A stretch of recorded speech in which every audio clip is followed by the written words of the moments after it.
At 8:47 a.m. on a Tuesday, a military K-9 broke formation inside a crowded roadside diner, walked past 12 tables, ignored every person who reached for him, and stopped directly in front of the woman refilling coffee at booth 9. He didn't growl, he didn't bark. He pressed his paw against her left wrist, exactly over the scar she'd spent 5 years hiding under long sleeves, and sat down like he'd finally completed a mission no one else knew was still running. The woman didn't flinch. She set the coffee pot down slowly, looked at the dog, and understood that the life she had so carefully built was finished. If this story already has you hooked, I want you to stay with me until the very end, because what happens next will leave you breathless. Hit subscribe so you never miss a story like this one, give this video a like if you're already feeling it, and drop a comment telling me what city or country you're watching from. I want to see exactly how far this story travels. The town of Grover Falls, Wyoming was the kind of place where people left you alone if you were quiet enough and showed up to work on time. That was all Nora Vass had ever needed: quiet, consistency. A routine that asked nothing of her and gave her just enough structure to feel like she was still functioning inside something resembling a normal life. She had worked at Harwick County Memorial Hospital for 4 years and 8 months. She knew the layout of every supply room. She knew which elevator stuck between floors 2 and 3 when the temperature dropped below 20 degrees. She knew which patients lied about their pain scale, which family members were actually managing their own anxiety, and which attending physicians stopped listening to nursing staff the moment they felt their authority was in question. She had learned, in the way that people learn things when they cannot afford mistakes, that being underestimated was sometimes safer than being known. Her coworkers described Nora as reliable. Her charge nurse called her methodical. Dr. Len Garfield, the ER's senior attending physician, called her invisible, not as a compliment, though he rarely considered whether his words landed as anything other than fact. Garfield was the kind of doctor who confused confidence with competence and volume with authority. He was 43, had never worked anywhere without his family name on a hospital wing, and had spent the better part of 6 months making Nora's existence in his emergency department quietly miserable. It had started small. A chart correction he disputed in front of the entire nursing staff, even though she had been right. A training recommendation she submitted that he archived without reading. A patient outcome she had flagged early that he dismissed, only to escalate the same flag himself 4 hours later when the numbers became undeniable, and he never once acknowledged the timeline. Nora didn't argue. She documented, because documentation was a habit so deeply wired into her that she sometimes couldn't tell whether she did it professionally or out of instinct developed somewhere else, in another life, under conditions she no longer named. The morning everything changed had started like every other morning for the past 4 years and 8 months. She clocked in at 6:50, changed into scrubs in the locker room, checked the overnight board, and began her patient rounds before the 7 o'clock handoff was even finished. Bay 4 had a post-surgical patient running a low-grade fever that the night nurse had charted as stable.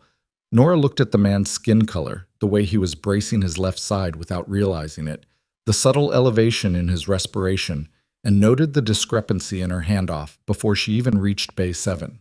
She flagged it to the charge nurse. The charge nurse passed it to Garfield. Garfield glanced at the chart and told the charge nurse to tell Nora to focus on her assigned patients. By 9:15, the patient in Bay 4 was transferred to the ICU with an early septic presentation. Nora never said anything about it. She was in the medication preparation room at 11:20 when Garfield appeared in the doorway. He had a particular way of standing in doorways, slightly too far into the frame, like he wanted you to feel the space he was claiming. He looked at the tray she was preparing and then at the chart in her hand. "What are you pulling for the patient in room 6? He asked. "Dilaudid, 0.4 milligrams IV, per the attending order." "That's not what I ordered." Nora looked at him steadily. "I have the order here. Time stamped 11:02, 0.4 milligrams. I ordered 0.8. He said it the way people say things they know aren't true, but are counting on the other person not to challenge. "You misread it." Nora set the tray down. She didn't raise her voice. "The order reads 0.4. I can pull it up on the screen right now if you want to verify." Something shifted in his expression. Not embarrassment, nothing that soft. It was more like recalibration. He looked at the tray again and then back at her. And when he spoke again, his voice had dropped into the register he used when he wanted a conversation to function as a warning. "I'll review it. In the meantime, you don't pull anything for room 6 until I clear it. That patient is in pain." I'm aware of what my patients are experiencing, Vass. She didn't move. A delay past 20 minutes on pain management for a post-op abdominal case is going to push him into an anxiety response that will elevate his blood pressure and compromise the surgical site. That's documented. That's not my opinion. Garfield turned and walked out.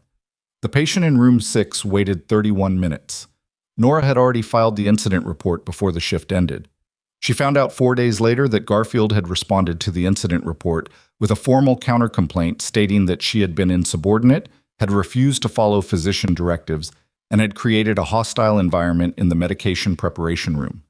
He had attached a summary of 3 prior incidents, all of which Nora recognized as events she had also documented, but his versions of them bore almost no resemblance to what had actually happened. The hospital's patient care director, a woman named Sylvia Brandt, called Nora into her office on a Thursday morning and spent 19 minutes explaining that she understood this was difficult, and that Nora's record was otherwise clean, but that the department couldn't sustain ongoing friction between nursing staff and senior physicians. "We're not saying you were wrong," Sylvia said, in the tone people use when they are absolutely saying you were wrong but don't want to be recorded as having said it. "We're saying the working relationship has deteriorated to a point where one of you needs to step back. And you've decided it's me." Sylvia folded her hands on her desk. "Dr. Garfield has been with this hospital for 11 years. Nora looked at the woman across the desk, a woman who knew, because Nora could tell she knew, that the complaint was retaliatory and the timeline made it obvious. And still. "I see," Nora said. "We can offer you a transition package, 30 days of pay, a neutral reference, and I'll clear my locker today." She stood up, thanked Sylvia Brandt for her time, and walked out of the office. She did not cry in the elevator. She did not sit in her car longer than was necessary. She drove home, made a pot of coffee she didn't drink, and sat at her kitchen table for a long time staring at the wall. She had been let go before. She had walked away from things before. She had left behind names, cities, roles, entire versions of herself, and she had learned that the grief of it didn't get smaller. You just got better at sitting with it. She was still sitting with it at 2 in the morning when her phone buzzed. It was a text from a number she didn't recognize. 4 words. They found the site. Nora read it twice. Then she deleted it, stood up, and went to her bedroom. She did not sleep. She went back to the hospital the next morning, not to beg for her job, not to make a scene, but because she had a patient she hadn't finished advocating for, and she wasn't going to leave that loose. Mr. Aldrin Capps, 71, admitted 3 days ago with a suspected pulmonary embolism that hadn't been confirmed, and whose chart had a medication interaction nobody had flagged because Garfield had overridden the pharmacy alert without explanation. She was not technically an employee anymore. She knew that. She parked in the back lot, used her badge before anyone had thought to deactivate it, and walked into the department like she was still on shift. She pulled Capps's chart from the nursing station terminal, found the override notation, cross-referenced it with his current med list, and had a printed summary of the interaction prepared in 4 minutes. She gave it to a nurse she trusted, a younger woman named Deb Forsyth, who had enough sense to read a chart and enough spine to take it to a physician who wasn't Garfield. "Nora." Deb looked at the printout, then back at her. "You know you're not—" "I know. Read the chart. Do it today." She was almost back to the exit when she heard it, a sound that stopped her somewhere below conscious thought, a frequency she recognized before she identified it. Distant, rapid, mechanical. She had heard that particular combination in places where it meant something irreversible was about to happen, and her body had already turned toward the building's east corridor before she understood she was moving. Then the east wing of Harwick County Memorial exploded. Not catastrophically, not a movie explosion that takes out the walls and drops the ceiling at once. It was sharp and pressurized, like something forced through a confined space under too much pressure for too long. A section of the emergency intake corridor collapsed inward. Ceiling panels came down. The lights in the east wing went from fluorescent white to emergency red in under 3 seconds. Somewhere close, glass broke. Somewhere further away, someone screamed and kept screaming until they were cut off. Not by something terrible, Nora registered automatically, by someone putting a hand on their shoulder. She ran toward it. She was not thinking about being unemployed. She was not thinking about Garfield or Sylvia Brandt or the incident report or any of it, the part of her brain responsible for all of that. The The part that managed the civilian performance, the careful invisibility, the deliberate smallness, had simply stopped running. What was running now was older, steadier. And it did not hesitate. The east corridor was full of smoke, thickening fast, the kind that comes from burning insulation rather than open flame, toxic, disorienting, more dangerous in some ways than fire because people underestimated it until they couldn't stand up. She could see 3 figures in this corridor, 2 of them supporting a third who wasn't bearing weight on his right leg. A door at the far end was blocked by debris. A ceiling section had come down across the frame, not enough to seal it entirely, but enough that it wasn't moving without effort. She moved to the 2 figures first.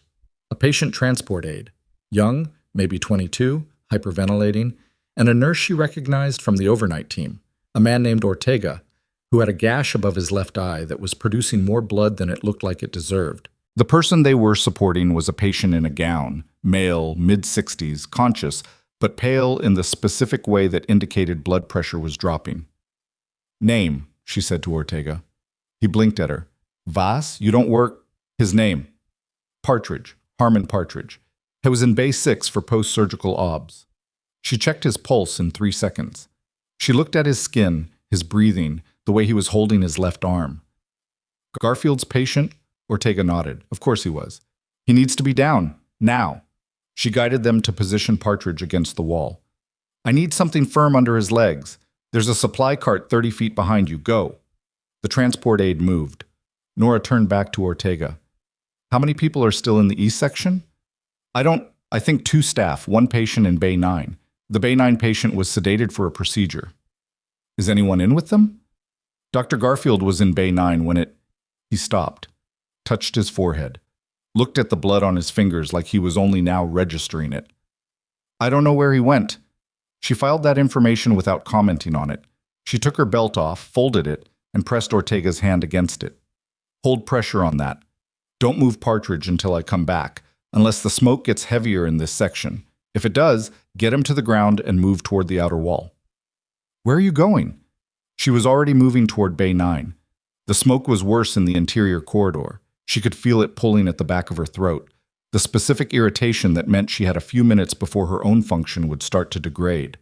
She wasn't running. Running burned oxygen and accelerated inhalation. She was moving with the kind of controlled speed that didn't look like urgency from the outside but covered ground without wasting anything. Bay 9 was still standing, but the monitoring equipment had gone dark. There was a patient on the table, a woman, Nora guessed early 50s, intubated and under procedural sedation, which meant she was alive and breathing through a tube that Nora needed to be connected to something that worked. The ventilator was on backup battery.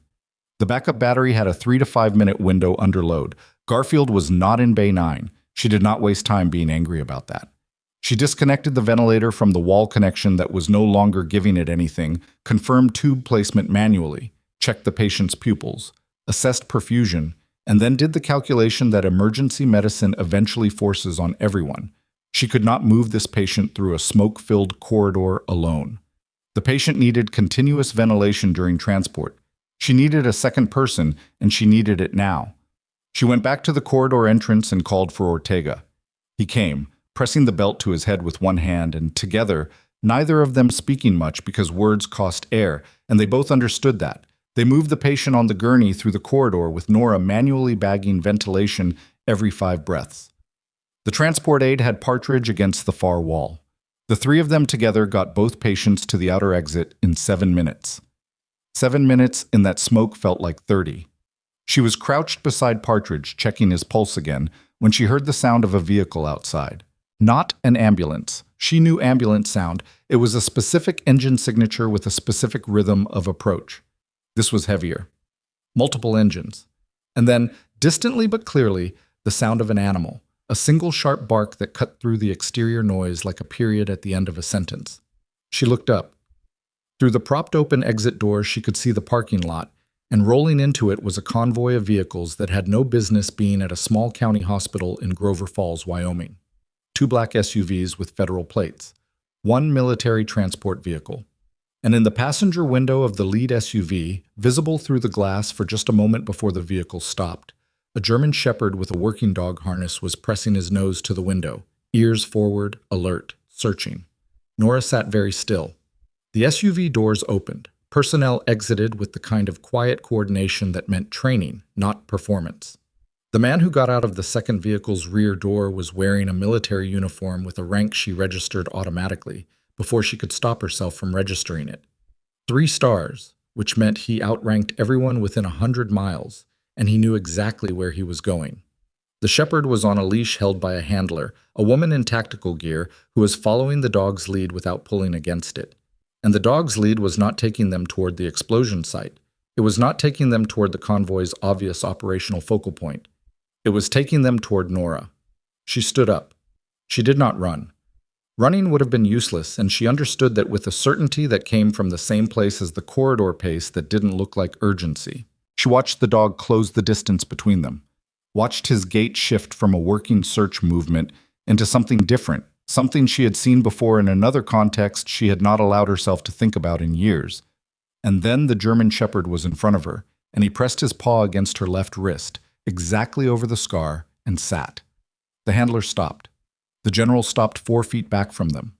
Nora looked at the dog for exactly 1 second. Then she looked at the general. He was looking at her with an expression she couldn't fully classify. It wasn't shock.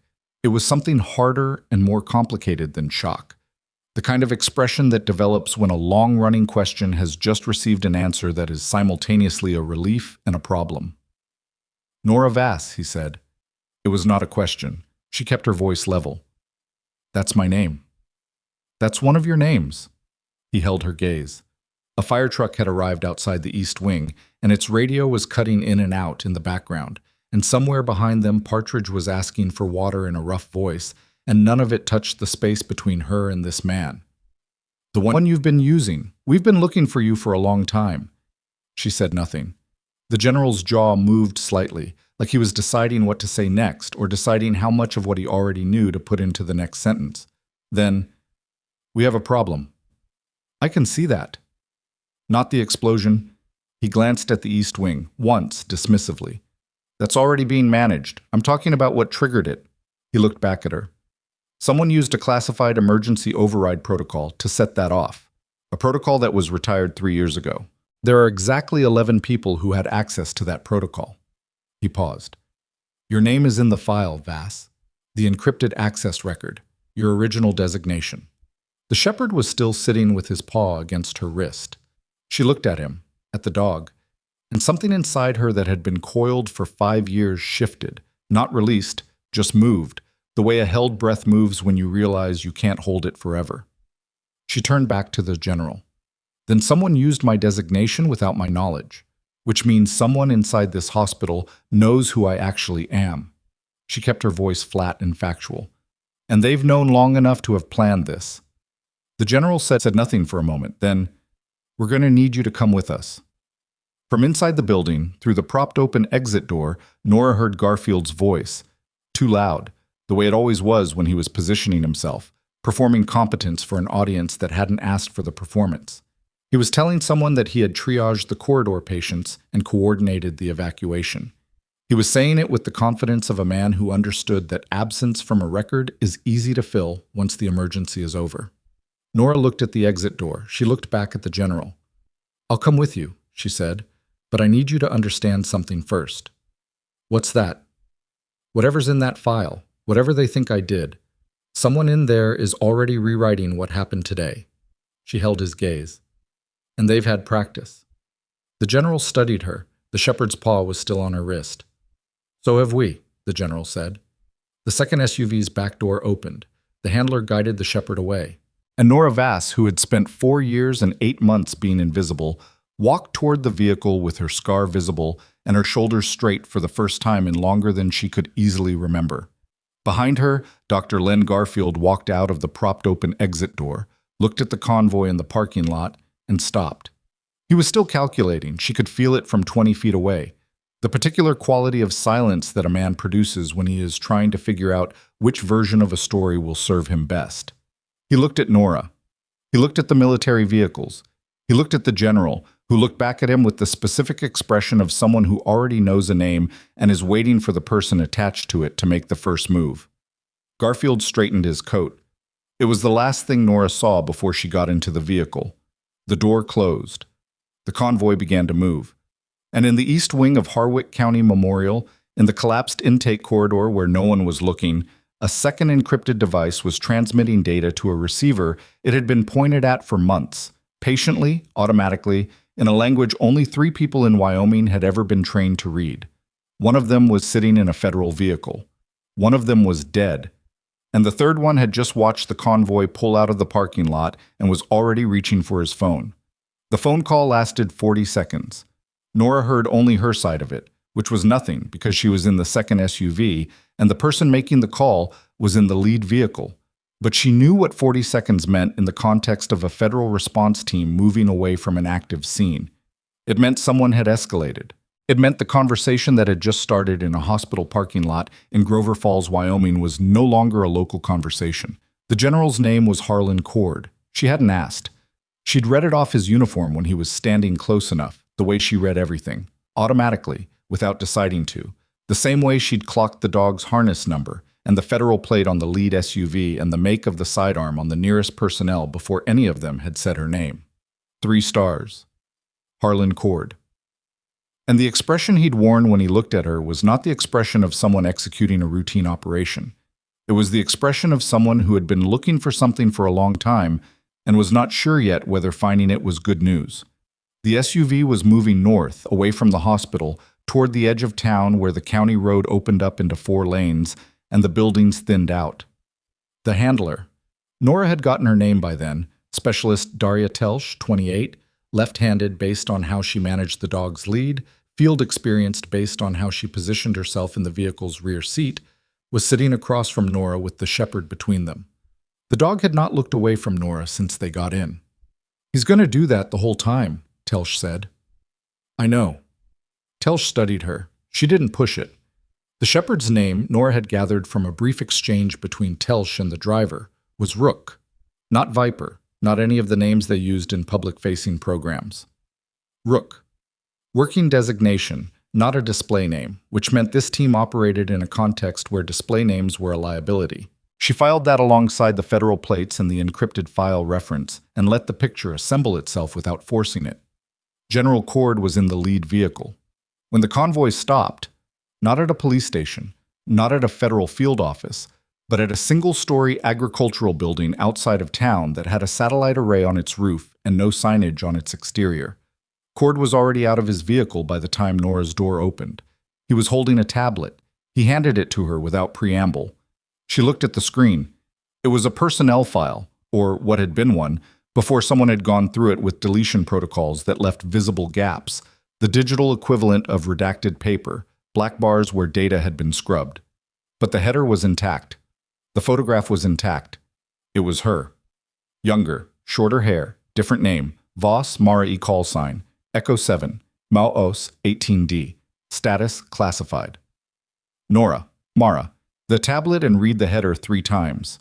Not because she needed to, because she was deciding, in real time, which version of the next 5 minutes to inhabit. "You already know what's in it," Cord said. It wasn't an accusation. It was an acknowledgement. "Some of it." "The access log," he said. "The encrypted protocol that triggered the East Wing. It was accessed using your original biometric designation, not a copy of it, the actual original, which means someone either obtained your biometric signature directly or had access to the master index that stores originals for exactly this purpose." He took the tablet back. "That index has been classified since the program was retired. There are 7 people with standing access to it. I'm one of them. And you're telling me this because 4 of the other 6 have been under federal audit for the past 8 months.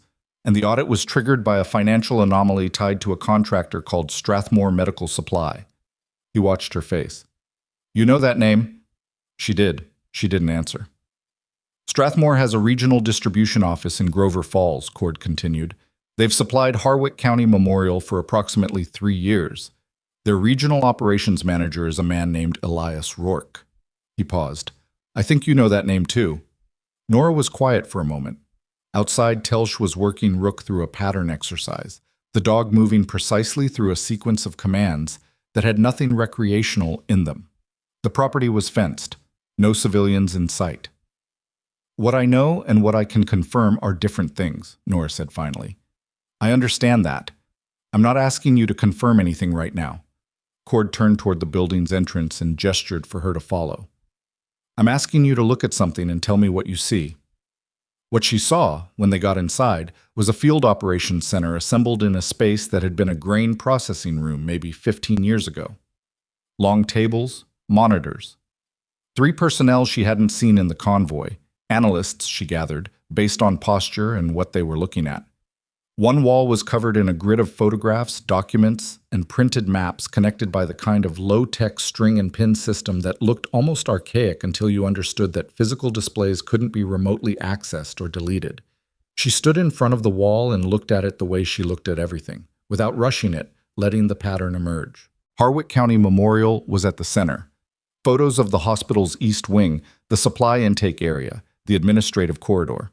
Then, radiating out, Strathmore Medical Supply, a warehouse address on the south side of Grover Falls, a series of financial transaction records, photographs of a man she recognized, broad-shouldered, mid-40s, the kind of face that had learned to look friendly because the alternative was too obvious, moving through what looked like a hospital loading dock. Elias Rourke. He's been running a secondary operation out of the hospital's supply chain, Cord said from behind her. We started tracking the financial anomalies 8 months ago. What we didn't know until 6 weeks ago was that he'd embedded something inside the building itself. He pointed to a photograph of the East Wing's utility corridor. A communications relay, pulling data from the hospital's administrative system and transmitting it externally. Patient records, staffing schedules, medication dispensing logs. Why medication logs? Because the medication dispensing system is the most granular real-time record of what's happening inside a hospital at any given moment. Who's sedated, who's ambulatory, who's being prepped for a procedure. If you wanted to know the exact right moment to breach a building with minimal resistance, Cord stopped. Nora finished it. You'd want the pharmacy data. Yes. She was looking at a photograph near the bottom of the grid. A partial document, a printed page, edges burned, most of it unreadable, with a header she could see clearly enough. A program designation. Retired. The same program she'd been part of before she stopped being part of it and started being Nora Vass. He knew about the program, she said. He was in it, peripherally, contractor level, not operator level. Enough to know the protocols, enough to know the biometric index. Cord moved to stand beside her, and enough to know that if he used your original designation to trigger the emergency protocol, the access log would point to you. She absorbed that without moving. The framing was elegant in the way that really ugly things sometimes are, clean from a distance, rotten when you got close enough to smell it. Rourke had access to her original designation. He'd used it to trigger an emergency protocol that damaged the hospital, and the access log had her name in it, while she was unemployed.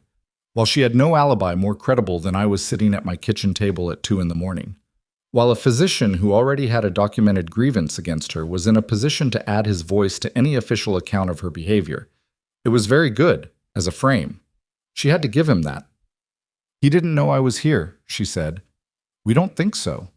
We think he knew Echo 7 was somewhere in the civilian medical system. The biometric index doesn't include cover identities, only original designations. And he used your file as a liability tool without knowing you were in the same town. Cord paused. Which means finding you here was not part of his plan. Which means his plan just got complicated. Yes. Cord looked at her steadily. And so did yours. She turned away from the wall. The analysts at the tables were doing what analysts did, heads down, working, performing the elaborate performance of not listening that experienced personnel deploy when they absolutely are listening. Rook was sitting near the building's entrance, watching her. I left the hospital for a reason, she said. It was not the whole story. It was the part of the story that was hers to give in this room, at this moment. I know. We found the report you filed before you disappeared, the one about the K9 Medical Response Program. Cord's voice changed. Not warmer, but different, more deliberate. What was done to you after you filed it was not authorized. I want to be clear about that. Being clear about it now doesn't change what happened. No, it doesn't. He didn't try to make it better. She respected that marginally. But it changes what happens next.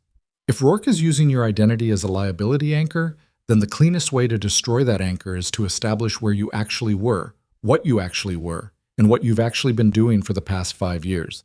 And the people who silenced you after you filed that report, they didn't destroy the report, Voss. They archived it.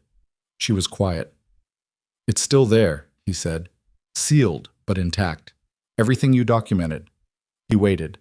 We can unseal it. Outside, a car pulled up. Not a federal vehicle.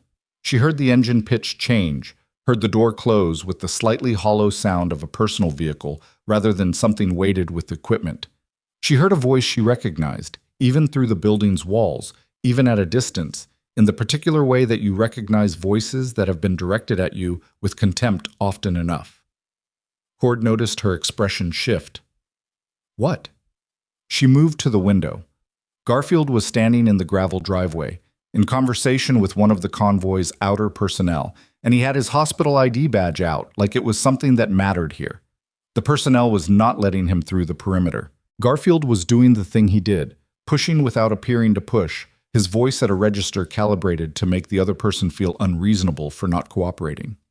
That's Dr. Len Garfield, Nora said. He was inside the hospital. He was in Bay 9 when the corridor collapsed. We know who he is. How did he know to come here? Cord was quiet for exactly the wrong amount of time. She turned from the window. He followed the convoy. It's possible. It's not possible. This road isn't a route you end up on by accident. He followed you here because he wanted to know where you were taking me. She held Cord's gaze, which means he's been watching for exactly this kind of response. The convoy shows up, it takes someone from the hospital, and he wants to know who's in federal custody and what they're being asked. Cord's expression didn't change, but something behind it did. Stay inside, he said, and walked towards the entrance. Nora didn't stay inside. She moved to a position near the window where she could see the driveway clearly without being visible from it. She watched Cord approach Garfield, watched Garfield's performance shift the moment the 3 stars registered. The ID badge went away, the posture adjusted, the voice dropped from its pushing register into something that was trying to present as cooperative. She couldn't hear it. She watched the body language instead. Garfield was explaining something. Cord was listening in the way that people listen when they are collecting information rather than responding to it. Garfield gestured back toward town, toward the hospital, and this was the moment Nora felt the cold move up her spine. He pointed toward the building, toward where she was standing. She stepped back from the window. Telsch was suddenly beside her. The woman had moved through the space without making any sound worth noticing, which told Nora exactly how much of Telsch's demeanor was performance and how much was operational. General wants you away from the windows, Telsch said quietly. I saw. There's a back room. We'll set up in there. What's Garfield telling him? Telsch's face was professionally neutral. I don't have that yet. Nora followed her to this back room. It was smaller, functional, a folding table and 4 chairs, and a monitor connected to the main system by a cable that ran under the door. Rook came with them, settling near Nora's chair without being directed to. She sat. Telsch set up the monitor connection. For a moment the room was quiet except for the distant sound of voices from outside, not decipherable, just tonal markers. Garfield's voice moved in a specific rhythm when he was performing credibility for someone he considered above his station. She recognized it even muffled. He filed a counter-complaint against me before I left the hospital, Nora said. Not to Telsch specifically, to the room. We know. He has documentation, his version of it, that predates today. If he's here, he's not here because he was worried about me. He's here because he wants to make sure his version of events is in front of federal personnel before mine is. Telsch looked at her. You think he knew about Rook? It wasn't a question. Nora thought about the pharmacy override. The override that had delayed pain management for a post-operative patient by 31 minutes. The override that had flagged in Garfield's name, in Garfield's access credentials, at a time when the patient in question had data, procedure timing, medication schedule, sedation status, that would have been visible in exactly the kind of system Rourke's relay was pulling from. She thought about CAPS, the medication interaction nobody had flagged, the pharmacy alert Garfield had overridden without explanation. She thought about the text she'd received at 2 in the morning. They found the site, a number she didn't recognize. 4 words, then nothing. I think, Nora said carefully, that Garfield has been doing something for Rourke that he told himself was minor, something that felt small enough to justify. And I think the explosion this morning was the first moment he understood that nothing about it was small. Telsch absorbed that. The monitor flickered on, the connection had completed, and the feed from the operations center in the main room was now visible. She could see the wall of photographs, the analysts at the tables, the entrance where Cord had been standing before he went outside. The camera angle didn't capture the driveway, but she could track personnel movement well enough. "There's something else," Nora said. Telsch waited. "The text I received last night. Someone warned me. They knew the site had been found." She paused. "That means someone on Rourke's side had enough access to know your team was closing in, and they used that knowledge to warn me, which means they also knew who I was. My original designation." She let that sit. Rourke has more than one inside person. Telsch's expression, which had been professionally blank, shifted into something that looked like she was recalculating. She stood. "I need to give Cord this. Tell him one more thing." Telsch stopped. "The patient I came back for this morning, Harmon Partridge, Garfield's patient. Post-surgical OBS, a medication interaction that Garfield overrode the pharmacy alert on." Nora kept her voice level. "If someone wanted a reason to make sure that patient didn't recover well enough to talk, a suppressed pharmacy alert would be a clean way to manage it." Telsch was very still. "You think Partridge is a liability for them?" "I think Garfield put him on a medication combination that doesn't work well together, overrode the system that would have caught it, and that patient was in the explosion corridor today without anyone from his care team immediately present." She met Telsch's eyes. "I think someone needs to make sure Harmon Partridge gets continuous monitoring that isn't being managed by Garfield's staff." Telsch left the room at a pace that was not running, but covered the same distance in the same time. Rook stayed. Nora sat with the dog in the back room and looked at the monitor and let herself, for the first time in years, feel the full weight of what she'd been carrying. Not wallow in it, not break under it, just acknowledge it, the way you have to acknowledge a physical injury before you can work around it, because pretending it isn't there doesn't make it smaller. It only makes you compensate badly. She had filed a report. She had done the right thing. And the right thing had cost her everything she'd built, everything she'd earned, and she'd spent 5 years building it again from scratch, under a name that wasn't hers, in a town she'd chosen specifically because nothing about it connected to anything she'd come from. And Rourke had found her anyway. Not because he'd looked. He hadn't. She believed Cord on that. But because he'd reached into a database that held the architecture of who she actually was, and used it without knowing what he was touching. The irony of being exposed by someone who didn't know they were exposing her was not lost on her. It was almost funny. She filed that too. On the monitor, she watched one of the analysts stand up from their table and cross quickly to the operations center's far wall, the one she hadn't been close enough to read fully. The analyst pinned something new. A photograph. She couldn't make out the detail at this resolution, but she could read the analyst's body language, the way the other two analysts stopped what they were doing and looked at whatever had just been added. That was not the body language of a routine update. She stood. Rook stood with her. She opened the backroom door and walked into the main space. Nobody stopped her. Cord was still outside. Telsch hadn't returned yet. The analysts looked at her when she entered. One of them, a young man with a precisely maintained desk, and the kind of attention to workspace organization that indicated a specific kind of mind, started to say something. She was already at the wall. The new photograph was a still capture from what looked like a hospital security camera. East Wing. She recognized the corridor layout, time-stamped at 11:11, which was 9 minutes before the explosion. It showed a figure in hospital-issue maintenance clothing crouching near a junction box in the utility corridor. The figure's face was partially turned away, but not fully. Nora looked at the photograph for a long time. The man in the photograph was not Rourke, was not Garfield. She didn't recognize him from the hospital, but she recognized the jacket he was wearing under the maintenance shirt, partially visible at the collar, a specific dark material with a specific design on the right shoulder, because she had seen that jacket before. Not in Grover Falls. Not recently. She had seen it 5 years ago, in a different state, in a building she'd entered because she'd been asked to evaluate a training site for the K9 Medical Response Program. The program she'd then filed a report about. The program that had gotten her threatened and disappeared. The man in the photograph was connected to the program. Not Rourke's level, not contractor. Closer. Her mouth was dry. She turned to the nearest analyst, the one who'd started to speak. "When did this come in?" 20 minutes ago. We're still running facial. You don't need to run facial. She heard her own voice, flat and certain in a way she couldn't keep out of it. I know who that is. The analyst stared at her. The front door opened. Cord came back in. He took one look at her standing at the wall and crossed the room without slowing down. Voss? The man in this photograph, she said without turning. His name is… She stopped herself, took a breath, felt Rook lean against the side of her leg with about 40 pounds of quiet, steady pressure. His name is Warren Price. He was a program administrator, not field level. He managed the biometric index. Cord was very still. He had access to the master database, Nora said. He would have known my original designation. He would have known exactly how to authorize a usage that would read as mine in any access log. She finally turned to look at Cord. And he would have had a reason to do it, because I'm the one who filed the report that put his program under review. The room was quiet.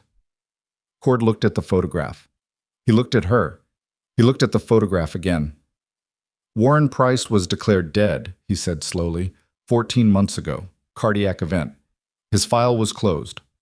Nora looked back at the wall, at the timestamp on the security still, at the jacket collar visible above the maintenance shirt, at the face that was mostly turned away but not entirely. Then, she said, someone has a very serious problem with their paperwork. Outside, the wind had picked up across the Wyoming flats, and somewhere in the driveway, a car engine started, low, unhurried, pulling away from the building before anyone inside had registered that the conversation at the perimeter was already over. Garfield was gone, and his phone had been transmitting for the past 18 minutes. Cord moved before the analyst finished processing what Nora had said. He was already at the door, radio in hand, calling the outer perimeter team with the clipped cadence of someone who had made decisions under time pressure for long enough that hesitation had simply been excised from the process. Nora heard the words, vehicle, north exit, do not engage, track only before the door swung shut behind him. And then she was left in the operations center with 3 analysts who were all looking at her with the particular expression of people who have just realized the person in the room knows significantly more than they do. She turned back to the wall. Warren Price. She held the name in her mind and let the memory come up clean, without forcing it. He had been administrative, not field, the kind of man who existed in the spaces between decisions, who processed documentation and managed access protocols, and attended every meeting without ever being the one who ran them. Medium height, a careful dresser. The way he'd handled paperwork had been meticulous to the point of ritual, which was why she'd trusted his records initially, why the inconsistencies had taken her 3 months to identify, and why, when she'd finally filed the report, he'd been the first one to be interviewed. And then the report had been buried, and she'd been told, not asked, told, that she had misunderstood what she'd seen, that the program was functioning within sanctioned parameters, and that continuing to pursue the matter would constitute a breach of her security clearance obligations. She hadn't continued to pursue it officially. She'd disappeared instead. Price had been the administrator. Rourke had been the contractor. And someone else, someone she hadn't named yet, someone whose position gave them enough authority to bury a classified internal report and threaten an operator into silence, was at the top of whatever this structure was. Rourke was a money mechanism. Price was a records mechanism, which meant the person who told her to stop was the decision mechanism, and they were still operational, still connected, and still had enough reach to fake a death and keep a man moving through hospital corridors in Wyoming 14 months later. She became aware that Telsch had returned. The specialist had come in through a side door Nora hadn't clocked, which was either a genuine security measure or a test. And she was standing near the monitor bank with a look that meant she had information, but was calculating how much to release. Partridge is stable, Telsch said. We have personnel at the hospital. He's been moved to a room with independent monitoring that isn't going through the main nursing station. Who's managing his care now? Not Garfield. That's not what I asked. Telsch's mouth pressed together. A hospitalist named Dr. Sandra Ohu. She came on for afternoon coverage, and she's not connected to Garfield's service. Nora filed that. Good enough for now. And the relay device in the East Wing? Our technical team is on it. It was embedded in a junction box in the utility corridor, same location as the photograph. It's been transmitting for at least 3 months based on the data cache we pulled from it. Telsch paused. The data it was transmitting included medication dispensing records, patient admission logs, and staff scheduling. The transmission endpoint traces to a commercial server registered to an address in Colorado, which is currently being run as a shell company. Yes. Nora looked at the security still on the wall. Price. A dead man in a maintenance uniform. 3 months of hospital data moving quietly to a Colorado server while a regional supply company ran its operation, and a physician who needed something to want filed the right counter complaints at the right moments. It had been running long before the explosion. The explosion wasn't the operation, it was the exit strategy, or someone's version of one. The front door opened and Cord came back in. Whatever he'd gotten from the perimeter team was sitting behind his eyes in a way that made his face look like a closed cabinet. "We tracked the vehicle to County Road 19, he said. "He turned off before the junction. We don't have a GPS intercept on his phone. He either pulled the battery or he knew to." "He knew to," Nora said. Cord looked at her. "You think he's done this before?" "I think someone told him what to do if this moment happened, which means someone anticipated this moment." She moved from the wall to the table. "Garfield's not running this. He's not smart enough to have built this and not stable enough to have sustained it. He's a cutout. Someone gave him a role that kept him functional and kept him scared enough to stay useful." Cord pulled a chair out and sat. He set his radio on the table and looked at it for a moment, and in that moment, he looked like a man who had been carrying a problem for long enough that the carrying had started to show. Price managed the biometric index for 4 years. During that time, 11 operators moved through the K9 Medical Response Program. Of those 11, 8 are in positions we can currently verify. 2 died in the field, confirmed. He stopped. "And the 11th, Nora said. You." She sat across from him. Rook settled under the table, weight against her ankle. "If Price is alive, he didn't fake his own death for personal reasons. Someone built him a new status because they needed the old one closed. Someone with the administrative authority to file a classified death certification and have it accepted without secondary verification. That's a short list." "How short?" Cord was quiet for a moment, the kind of quiet that had a shape to it. 4 people, 3 of whom I'd stake my career on. "And the 4th? He didn't answer immediately. What he did was pick up his radio, look at it again, and put it down. It was not a man stalling, it was a man deciding how far into a sentence he was willing to go before he had confirmation that the person across from him was worth the full sentence. "Brigadier General Walton Scheer," he said. "He oversaw the program's administration from its inception until it was retired. He was the officer who received your report." He met her eyes. "And he was the one who signed off on Warren Price's death certification." The room was very quiet. Nora absorbed that. She thought about the voice that had told her she'd misunderstood what she'd seen. She hadn't been able to match it to a name then. The call had been routed, anonymized in the way that institutional calls sometimes are when someone wants authority without accountability. But she'd retained the register of it, the specific cadence of a person who was accustomed to people not pushing back. She had pushed back, briefly. "He's the one who threatened you," Cord said. It was not a question. "I can't confirm that." "You don't have to confirm it. I'm telling you, we have a financial trail that connects Scheer to Strathmore Medical Supply through a series of LLCs going back 6 years. The audit that started 8 months ago was looking at Rook. Rook led us to Strathmore. Strathmore led us to the LLCs. The LLCs..." He stopped. He pressed 2 fingers against the table's surface. "Scheer is not in his office. He's been unreachable since yesterday morning. His aide filed a notification of travel, destination listed as a training observation in the Pacific Northwest." "He's not at a training observation?" "No." She thought about what it meant for a general officer to make himself scarce at exactly the moment a federal audit reached the end of a financial chain with his name on it. She thought about the explosion, about Price appearing on a hospital security camera, about Garfield following a federal convoy to a location he'd had no reason to know existed. "Someone told him the audit was about to close in," she said. "Yes?" "From inside your operation." Cord's jaw tightened. "That's what I'm trying to determine." Nora stood up. She was not restless. Restlessness was a different thing, a dissipation of energy. What she was doing was physical thinking, the kind that required standing, that didn't work when she was seated because sitting produced a particular kind of patience that this moment didn't call for.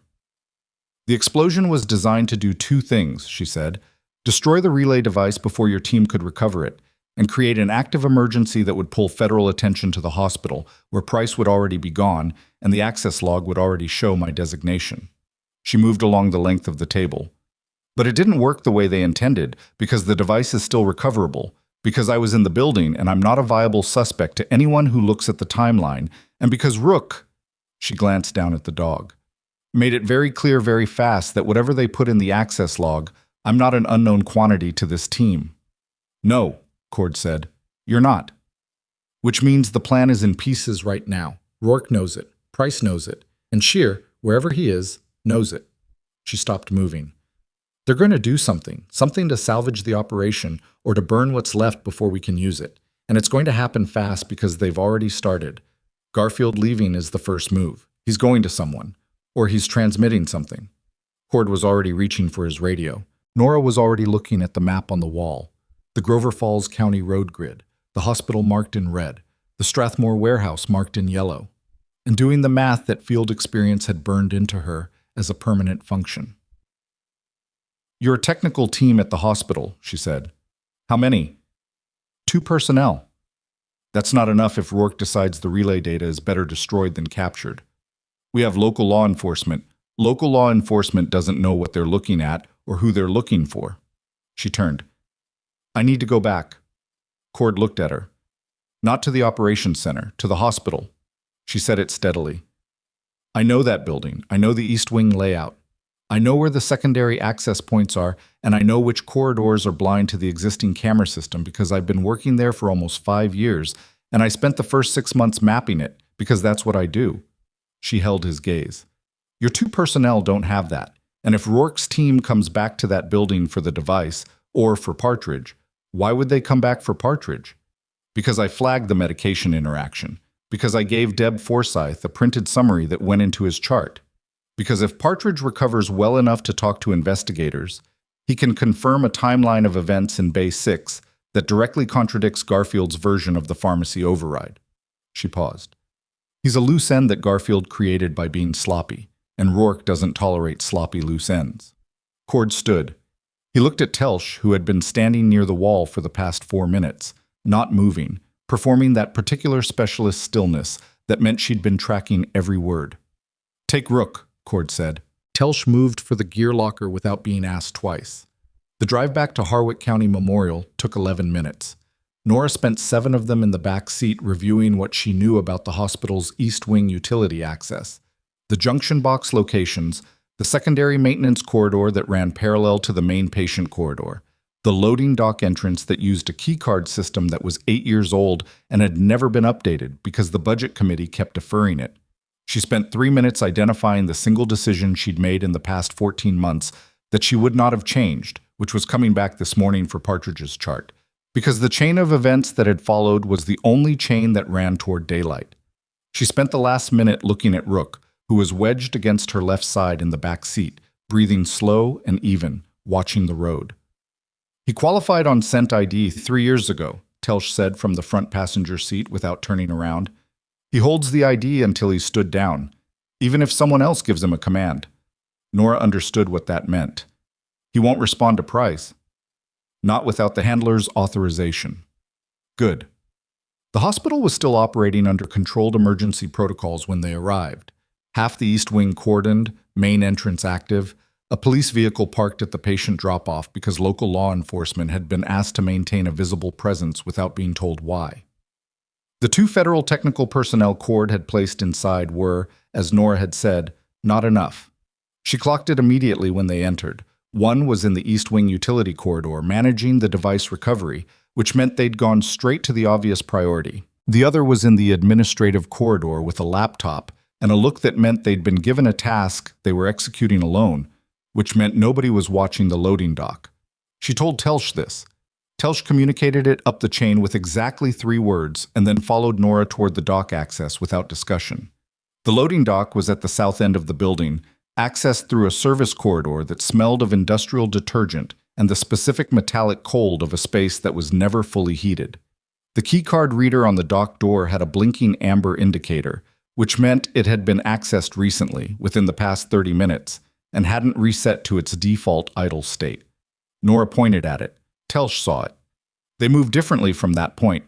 Not running, running announced position and accelerated respiration and made fine motor function degrade at the exact moment you needed it.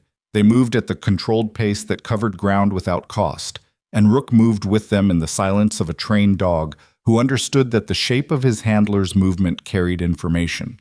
The dock was a large open space, 2 loading bays, metal shelving along the east wall, a receiving desk with a terminal that had been left on. The shelving nearest the north bay had been partially moved. Not disorganized, not ransacked, moved with purpose. The kind of purposeful rearrangement that meant someone had accessed what was behind it and had not had enough time to put it back properly. Behind the shelving, built into the concrete wall in a way that would pass casual inspection as a utility access panel, was a secondary compartment. It was open. It was empty. Telsch was already on her radio. Nora looked at the compartment. It was approximately 60 centimeters wide by 40 deep, which was enough space for a significant amount of hardware. Communications equipment, data storage, possibly medical supplies that had been rerouted from Strathmore's legitimate distribution to something else. Whatever had been here was gone, taken in the past 30 minutes by someone who had a key to the dock and knew exactly where to look. Cords pulling traffic from the south access road, Telsch said, radio down. If they used a vehicle. Rook's head came up. Not the searching movement of a dog following a scent trail. The arrested, rigid, full attention posture of a dog who has identified a target that is currently present. Nora and Telsch both went still. The dog was facing the north loading bay. The bay door was closed but not sealed. There was a 6-inch gap at the base where it hadn't been pulled all the way down. Rook's ears were forward. His weight was shifting forward. He was not making a sound. Telsch put her hand on his collar. Nora moved to the left of the bay door, putting the shelving between herself and the gap, and looked. Through the gap she could see the exterior dock platform. Feet. 2 sets. Boots. Work weight. 1 pair facing the building and 1 facing out. And the edge of a transit case, the hard-sided kind with recessed handles and foam-fitted interior, sitting on the platform between them. She held up 2 fingers. Telsch acknowledged. The conversation happening on the other side of the bay door was not loud enough to decipher from inside, but the cadence of it was tight and pressured, the back and forth of people who were not in agreement about timing. One voice was clipped and certain. The other had the slightly elevated pitch of someone operating at the edge of their composure. She recognized the second voice, Garfield. She turned to Telsch and mouthed it. Telsch's eyes went narrow, and she spoke into her radio so quietly the words were functionally inaudible, beyond 2 feet. Nora looked back through the gap. Garfield's boots were the ones facing out. He'd come from the parking lot side, not from inside the building, which meant he hadn't used his hospital access to get here. He'd come around the exterior, to the dock, to meet someone. The other boots she didn't recognize. She needed a face. She needed a few more seconds. Garfield's voice rose slightly. She caught the tail end of it. Already inside, they're going to find. And then the clipped voice cut him off with something short and uninflected that dropped his volume immediately. She'd heard that particular dynamic before. She knew what it looked like when someone had been conditioned to stop talking the moment a specific voice told them to. She pulled back from the gap. She looked at Telsch. She made the decision. She straightened up, moved to the dock door's interior release, looked at Telsch once, got the nod, and pulled it up. The door went up with the grinding complaint of a mechanism that hadn't been maintained adequately, which gave exactly 1 second of auditory warning to the 2 people on the platform before the gap became an opening, became a full view. Garfield was there. He went white. The other man had moved, fast, faster than someone in maintenance clothes had any operational reason to move, and he'd put the transit case between himself and the door opening, which was a defensive reaction, so automatic it revealed training that his civilian presentation was working to conceal. Nora looked at him. He was older than the security still had suggested. The still had been low resolution, and the real version standing on a loading dock in afternoon light was 62 or 63, silver-haired, the kind of physical condition that came from sustained discipline rather than anything comfortable. He had the look of a man who had reorganized his entire existence around not being found, and who was now running the calculation of what to do now that he had been. Warren Price looked at her for exactly 2 seconds. Then he looked at Rook. The dog was between Nora and Telsch, leash held, body absolutely still, gaze fixed on Price with the focused attention of an identification that had already been completed. "Stand down," Price said. It was directed at the dog, and his voice had the timbre of someone who had once had handler authority, once known the commands, once understood the language of working dogs well enough to attempt it. Rook did not move, did not look away, did not respond. Price understood what that meant. His gaze moved back to Nora. And in it, beneath the calculation, beneath whatever operational response he was still running, was something that she recognized not as remorse, but as the particular expression of a man who has reached the end of a plan and found nothing after it. "You're supposed to be no one," he said. Her voice came out even. "I know. I looked you up. Nora Vass, Grover Falls, 4 years at a county hospital." He shook his head, almost imperceptibly. "You're very good." "I was a nurse," she said. "I was actually very good at that too." She held his gaze. "Put the case down, Warren." He didn't move. Behind him, across the dock platform and the gravel service road, a black SUV had appeared at the southern gate. Cord's team, moving up from County Road 19, arriving 22 seconds ahead of the timeline Nora had estimated based on radio transmission lag and road distance. 22 seconds was close enough. Price heard the vehicle. He turned back. He was doing the math that she'd already done, and he was arriving at the same answer. He set the case down. Garfield, who had not said a single word since the dock door went up, took a step backward toward the parking lot, and Telsch told him, without raising her voice, exactly one word. He stopped. Nora crouched down and checked the transit case latches. Not because she doubted what was in it, she knew. Communications hardware, data storage, and whatever Rourke's team had been pulling from the embedded relay for 3 months. The evidence that connected Strathmore to the hospital to the data theft to a financial structure that ran upward to a man who was currently listed as conducting a training observation in the Pacific Northwest. She stood. Price was watching her. Garfield was staring at the ground. The SUV had stopped at the gate and Cord's personnel were moving across the lot. Everything was about to become official. Reports, custody, chain of evidence, federal charging documents. The machinery that turns field operations into legal fact. She had been through this machinery before, from the inside, and she knew what it cost and what it produced and how rarely those two things were equal. But there was something that hadn't been resolved yet, something that the transit case and the personnel crossing the gravel lot and the federal charging documents would not answer, because it was not a question that lived in the records. She looked at Price. "Where is Scheer?" she said. Not a question, a statement with an expectation attached to it. Price's jaw moved. "He's not at a training observation," she said. He knew the audit was closing. Someone told him. And the only person in this operation with access to both Scheer's communication channel and your team's operational status was... She stopped. She looked at the transit case on the dock. She looked at the compartment behind the shelving inside the loading bay, which had been emptied with enough time to spare that it was already clean by the time she and Telsch arrived. She thought about the 11-minute drive from the field operations center to the hospital. She thought about the one piece of this she hadn't tracked cleanly, the source of the internal tip, the leak that had told Scheer the audit was closing in. She thought about the field operations center, the satellite array on its roof, the 3 analysts at their tables. And then she thought about the precise, meticulous desk, the one that was too organized, the one that spoke of a specific kind of mind. She turned to Telsch. "Your analyst, the one on the left side of the ops center. What's his name?" Telsch frowned. "Kern, Dov Kern. He's been with the..." Her radio went off. The voice coming out of it was controlled, but the controlled quality itself communicated urgency, the same way a flat tone under pressure communicates more than shouting does. It was one of the analysts from the ops center, and what he said stripped the remaining ambient noise out of the loading dock and replaced it with a silence so complete that she could hear Price's breathing 6 feet away. "General Cord, the tracking software on the ops center internal system just registered an unauthorized access event. Someone remotely queried General Scheer's last known location through our secure network." A pause.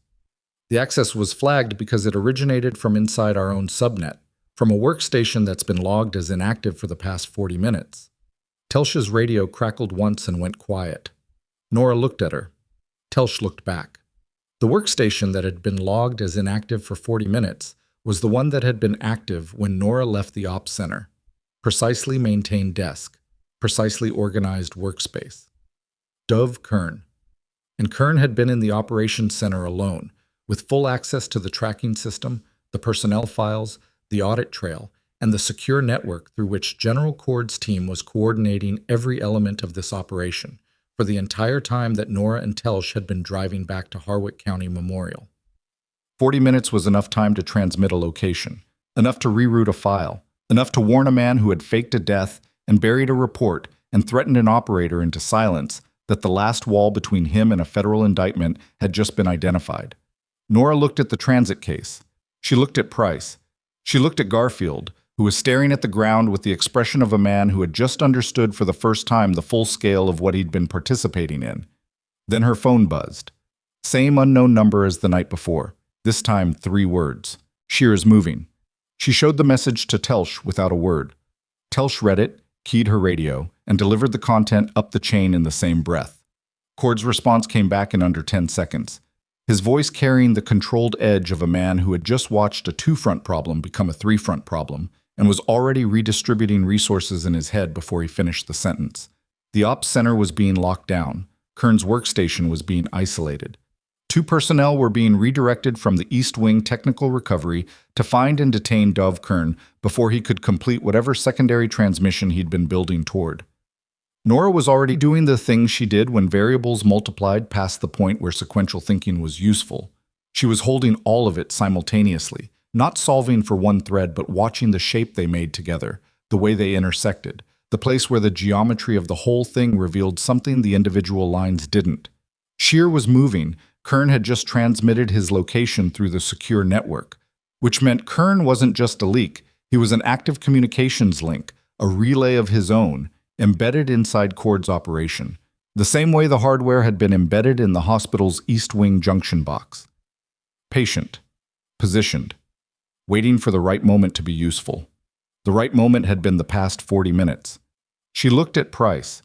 He was watching her read the situation, and his expression had shifted from the end-of-plan blankness into something more complicated, a kind of reluctant recalibration, the look of a man who had just watched someone he'd underestimated perform a function he couldn't dismiss.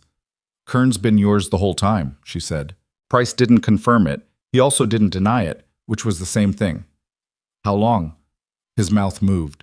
Then, 18 months, which meant Kern had been inside Cord's operation before the financial audit flagged Strathmore, before the audit had even begun, which meant this wasn't reactive. They hadn't placed Kern in response to the investigation.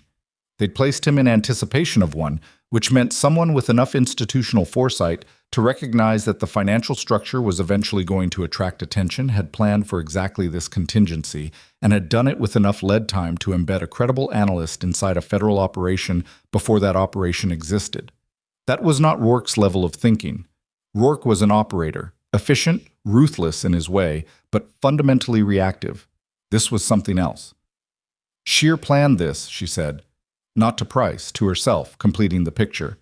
"From the beginning, the LLCs, the Strathmore structure, you." She gestured at Price in a way that was not unkind but was completely unsentimental. All of it was built with the assumption that it would eventually be looked at, and Kern was the mechanism for managing what investigators found when they looked. Cord's personnel had reached the dock platform. 2 of them, Nora registered their positioning automatically, flanking, appropriate spacing, neither with a hand on a weapon because Price had already set the case down and Garfield was not a physical threat to anyone. The personnel waited for direction without demanding to be the center of what was happening, which meant Cord had built a team that understood operational context. Telsch directed them with the economy of someone who had supervised personnel in the field. Brief, precise, no wasted authority. Price and Garfield were separated, not by distance, but by the positioning of personnel between them. The transit case was photographed before it was touched, all of it handled correctly, none of it fast enough to satisfy the urgency that Nora could feel pressing against the inside of the moment like a held breath, because Shear was moving, and Kern had told him where to go. She walked back through the loading dock into the hospital's service corridor, moving toward the East Wing, toward the technical personnel who were managing the relay device recovery. She needed to know what the device had transmitted. Not the month of data, the most recent transmission, the one closest to this moment, the one that might tell her not just where Sheer had been, but where Kern had sent him. The technical personnel, a woman named Adisa, compact and methodical, the kind of person who narrated what she was doing without inflection because the narration was for her own process rather than for an audience, was working on the relay device with a set of tools that looked deceptively simple given what she was doing with them. Most recent transmission, Nora said. Adisa looked up. She looked past Nora, registered Telsch in the doorway, received some signal Nora hadn't consciously sent, and looked back at the device. Last outbound packet was sent at 14:22. That's about, she checked her watch, 47 minutes ago. 14:22 was 8 minutes after Nora and Telsch had left the ops center. Kern had sent the packet within 8 minutes of being left alone. Can you tell me the data in that packet? Not the content, the endpoint. Adisa pulled a tablet from her kit, scrolled, turned it toward Nora. It went to a secondary receiver, not the Colorado server, a different endpoint, registered in Montana, Flathead County. Montana. Nora looked at the address. She held it in her mind, turning it. Flathead County was remote terrain, mountains, limited road infrastructure, the kind of geography that made pursuit logistics complicated and gave a person who wanted to disappear a significant natural advantage. It was also, she knew from memory she hadn't accessed in years, the location of a decommissioned radar installation that had been part of an early-generation military communications network, sold to a private buyer 12 years ago. Never developed. She had been briefed on that installation once, obliquely, in the context of communications infrastructure that the K9 program might need in a field scenario. The briefing had been given by the program's administrative lead, Warren Price. She turned and walked back to the dock. Price was seated on the dock platform with a personnel member standing at the appropriate distance behind him. He looked at her when she came out. The Flathead County installation, she said. His expression told her before he did. Just the fraction of a second's change. Not surprise, not fear, but the specific involuntary response of a person whose internal prediction has been confirmed and who hadn't wanted it confirmed. That's where he's going, she said. Price looked away from her, toward the parking lot, the empty afternoon sky, the nothing in particular that people look at when they're done with a conversation but are still physically present in it. Warren. She said it without anger, without the performance of disappointment, just the word, with the weight she'd been carrying for 5 years behind it. I filed that report because people were being hurt. Animals were being hurt. You knew what was happening in that program, and you documented it, and then you buried it when Sheer told you to. I know that. I'm not asking you to undo that. She waited until he looked at her. I'm asking you to stop him from getting to a location where he can finish destroying the evidence and disappear. Price looked at her for a long time. He'll burn the installation, he said finally. Whatever's stored there. He's had a standing protocol for it for years. If the operation goes critical, the Flathead site gets cleared and he has an exit route through the northern border. What's stored there? The original program records. Physical copies. The documentation that predates the digital archive. Handwritten logs, early iteration records that were never migrated to the classified system because migrating them would have created a discoverable trail. She absorbed that. Physical records. Not digital, not something that could be remotely accessed or deleted. Paper, or the equivalent, stored in a decommissioned building in Montana, representing the actual documented history of a program that had been running an abuse scheme under the cover of its classified status for years. How long does it take to drive there from Grover Falls? 4 hours, give or take. She looked at Telsch. Telsch was already on her radio. Cord's response came back in 60 seconds. There was no federal field team in Flathead County. The nearest FBI field office was in Missoula, which was over an hour from the installation's coordinates. State law enforcement could be notified, but a decommissioned military installation with no active status created a jurisdictional complication that would cost time they didn't have. 4 hours. If Sheer had left when Kern sent the packet, 8 minutes after Nora and Telsch departed the ops center, he had a 47-minute head start, at legal driving speeds, which was not a constraint that currently applied to him. She did the math. She had always been very fast at math. We need to be there before him, she said.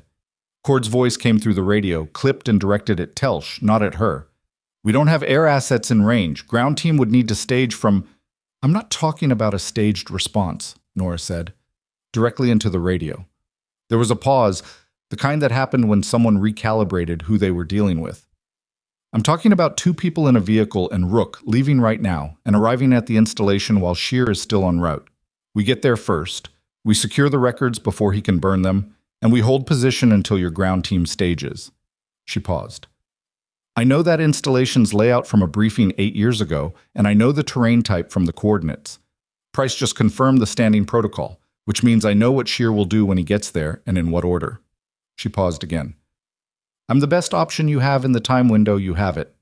A longer pause. Telsch, Cord said. Sir. Your assessment. Telsch looked at Nora. It was a look that evaluated and decided at the same time. The way field personnel look at a situation when they're past the point of wanting more information and have to work with what's in front of them. She's right about the window, sir, and she's right about the layout knowledge. Another pause. Go, Cord said. I'll have a ground team staged for Flathead by the time you're 40 minutes out. You do not engage Shear directly. You secure the records and hold. Nora was already moving. The drive north was 4 hours and 11 minutes. Telsch drove, because Telsch knew how to drive at speed on mountain roads without burning through the vehicle's mechanical tolerance or announcing their approach through bad technique. Rook was in the back. Nora was in the passenger seat with a topographical map on her phone and the installation's coordinates held in her memory where she could rotate them against the terrain data and build the approach in her mind before they arrived. She had done this before. Built an approach in her mind while riding toward it. She had not done it for 5 years and she had not missed it exactly, but she recognized the function reactivating the way you recognize a muscle that has been unused. Not comfortable, not uncomfortable, just present in a way it hadn't been. They stopped once, briefly, at a gas station south of the Montana border. Nora went inside, bought 2 bottles of water and a package of crackers she ate mechanically without tasting, and stood for 60 seconds next to the refrigerated case doing nothing, not looking at anything, not checking her phone, just letting the operational weight settle into her body correctly before the final hour and a half. Telsch didn't comment on the stop. She filled the tank and got back in without rushing anything. They were an hour out when Cord's team confirmed that Kern had been located in the ops center and detained. He'd been in the process of wiping his workstation, had gotten through approximately 60% of the deletion before the personnel reached him. The remaining 40% was being reconstructed by Adisa, who had been pulled from the hospital and repositioned because the data recovery was more urgent than what was left of the relay device. Nora received this information, processed it, and returned to the topographic map. Kern's detention mattered. The records at the installation mattered more. They were 38 minutes out when Cord's ground team confirmed their staging position. 12 personnel, 2 vehicles, holding at a fire road junction 4 miles from the installation. Close enough to move, far enough to not create visible approach traffic on the access road. 22 minutes out, Telsch cut the headlights and switched to the parking lights. Nora saw the installation before Telsch pointed to it. A low silhouette against the tree line, dark, no visible lighting, the specific shape of a building that had been built for function and then abandoned rather than for any aesthetic consideration. The access road was unpaved and the ground was firm enough to hold a vehicle without creating obvious track evidence, which was either fortunate or by design and was useful either way. He's not here yet, Nora said. You sure? No vehicles on the access road, no light from inside the building.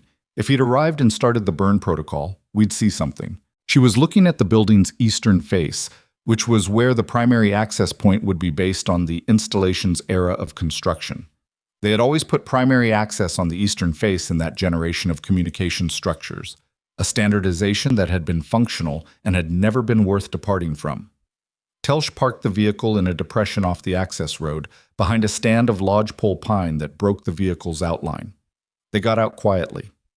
Rook came out without being told and stayed at heel without being instructed to because he had read the quality of the movement correctly. The installation had 1 primary door and 2 secondary access points. She found them in the sequence she'd predicted from memory, verifying as she moved. The primary door was padlocked with a civilian-grade lock, which was almost insulting given what was inside. Secondary access point on the north face was sealed with a steel bar from inside. The south face secondary point had a bar as well, but the bar's anchor point was corroded. She saw it when she ran her hand along the frame in the dark, felt the give in the metal. She and Telsch exchanged 6 words total, in the process of getting inside. The interior of the installation smelled of dust and insulation and time. Low ceilings. A main corridor running east-west. Rooms off the corridor. She counted 4 doors on the south side, 2 on the north. No windows on the interior walls. Emergency lighting battery packs on the wall at intervals, all dark. "Don't use lights unless we have to," she said. Telsch already had her phone out, screen brightness at its minimum, using it to check door frames rather than illuminate the space. The records were in the 3rd room on the south side. She knew it before she opened the door because the padlock on this one was different, newer, better, maintained, recently lubricated based on how cleanly it opened when Telsch applied a bypass tool that Nora had not asked about and did not need to. Flat file storage cases. Steel shelving. Banker's boxes with handwritten labels and a notation system she recognized from the program's early documentation, date-coded, category-coded, the specific system that Warren Price had designed and that she'd seen reflected in the digital records before the digital records were sanitized. She didn't touch them. She photographed the labels with her phone's minimum brightness screen and transmitted the photographs to Cord's secure channel, establishing a documentation timestamp that would survive any subsequent dispute about chain of custody. Then she stopped. She heard the access road. Not a vehicle yet. The sound of tires on an unpaved road carries at distance in mountain terrain in a particular way, a texture of sound rather than a volume, and she was hearing the texture. Still several minutes out, moving at speed and then slowing. The slowdown was the driver recognizing that the road condition required it, which meant they had been moving fast until the access road forced them to adapt. One vehicle. She listened for a second. One vehicle. She looked at Telsch. Telsch had heard it too. They came back out of the records room and into the main corridor. Rook was at the eastern end of the corridor, facing the primary door, ears forward. His weight was not shifted. He wasn't identifying a known target. He was alerting to presence, which was the appropriate response to someone he hadn't identified yet. Nora pressed her back against the corridor wall, north side, 3 meters from the primary door. Telsch took the south side at 4 meters. The distance between their positions created a field of view that covered the door's full swing arc and both directions of the corridor simultaneously. The vehicle outside stopped. Door opened. One. Just one. Footsteps on the approach. A single person, steady pace, no attempt at concealment, the walk of someone who expected to be alone. A key in the primary lock. The padlock opened. The door swung inward.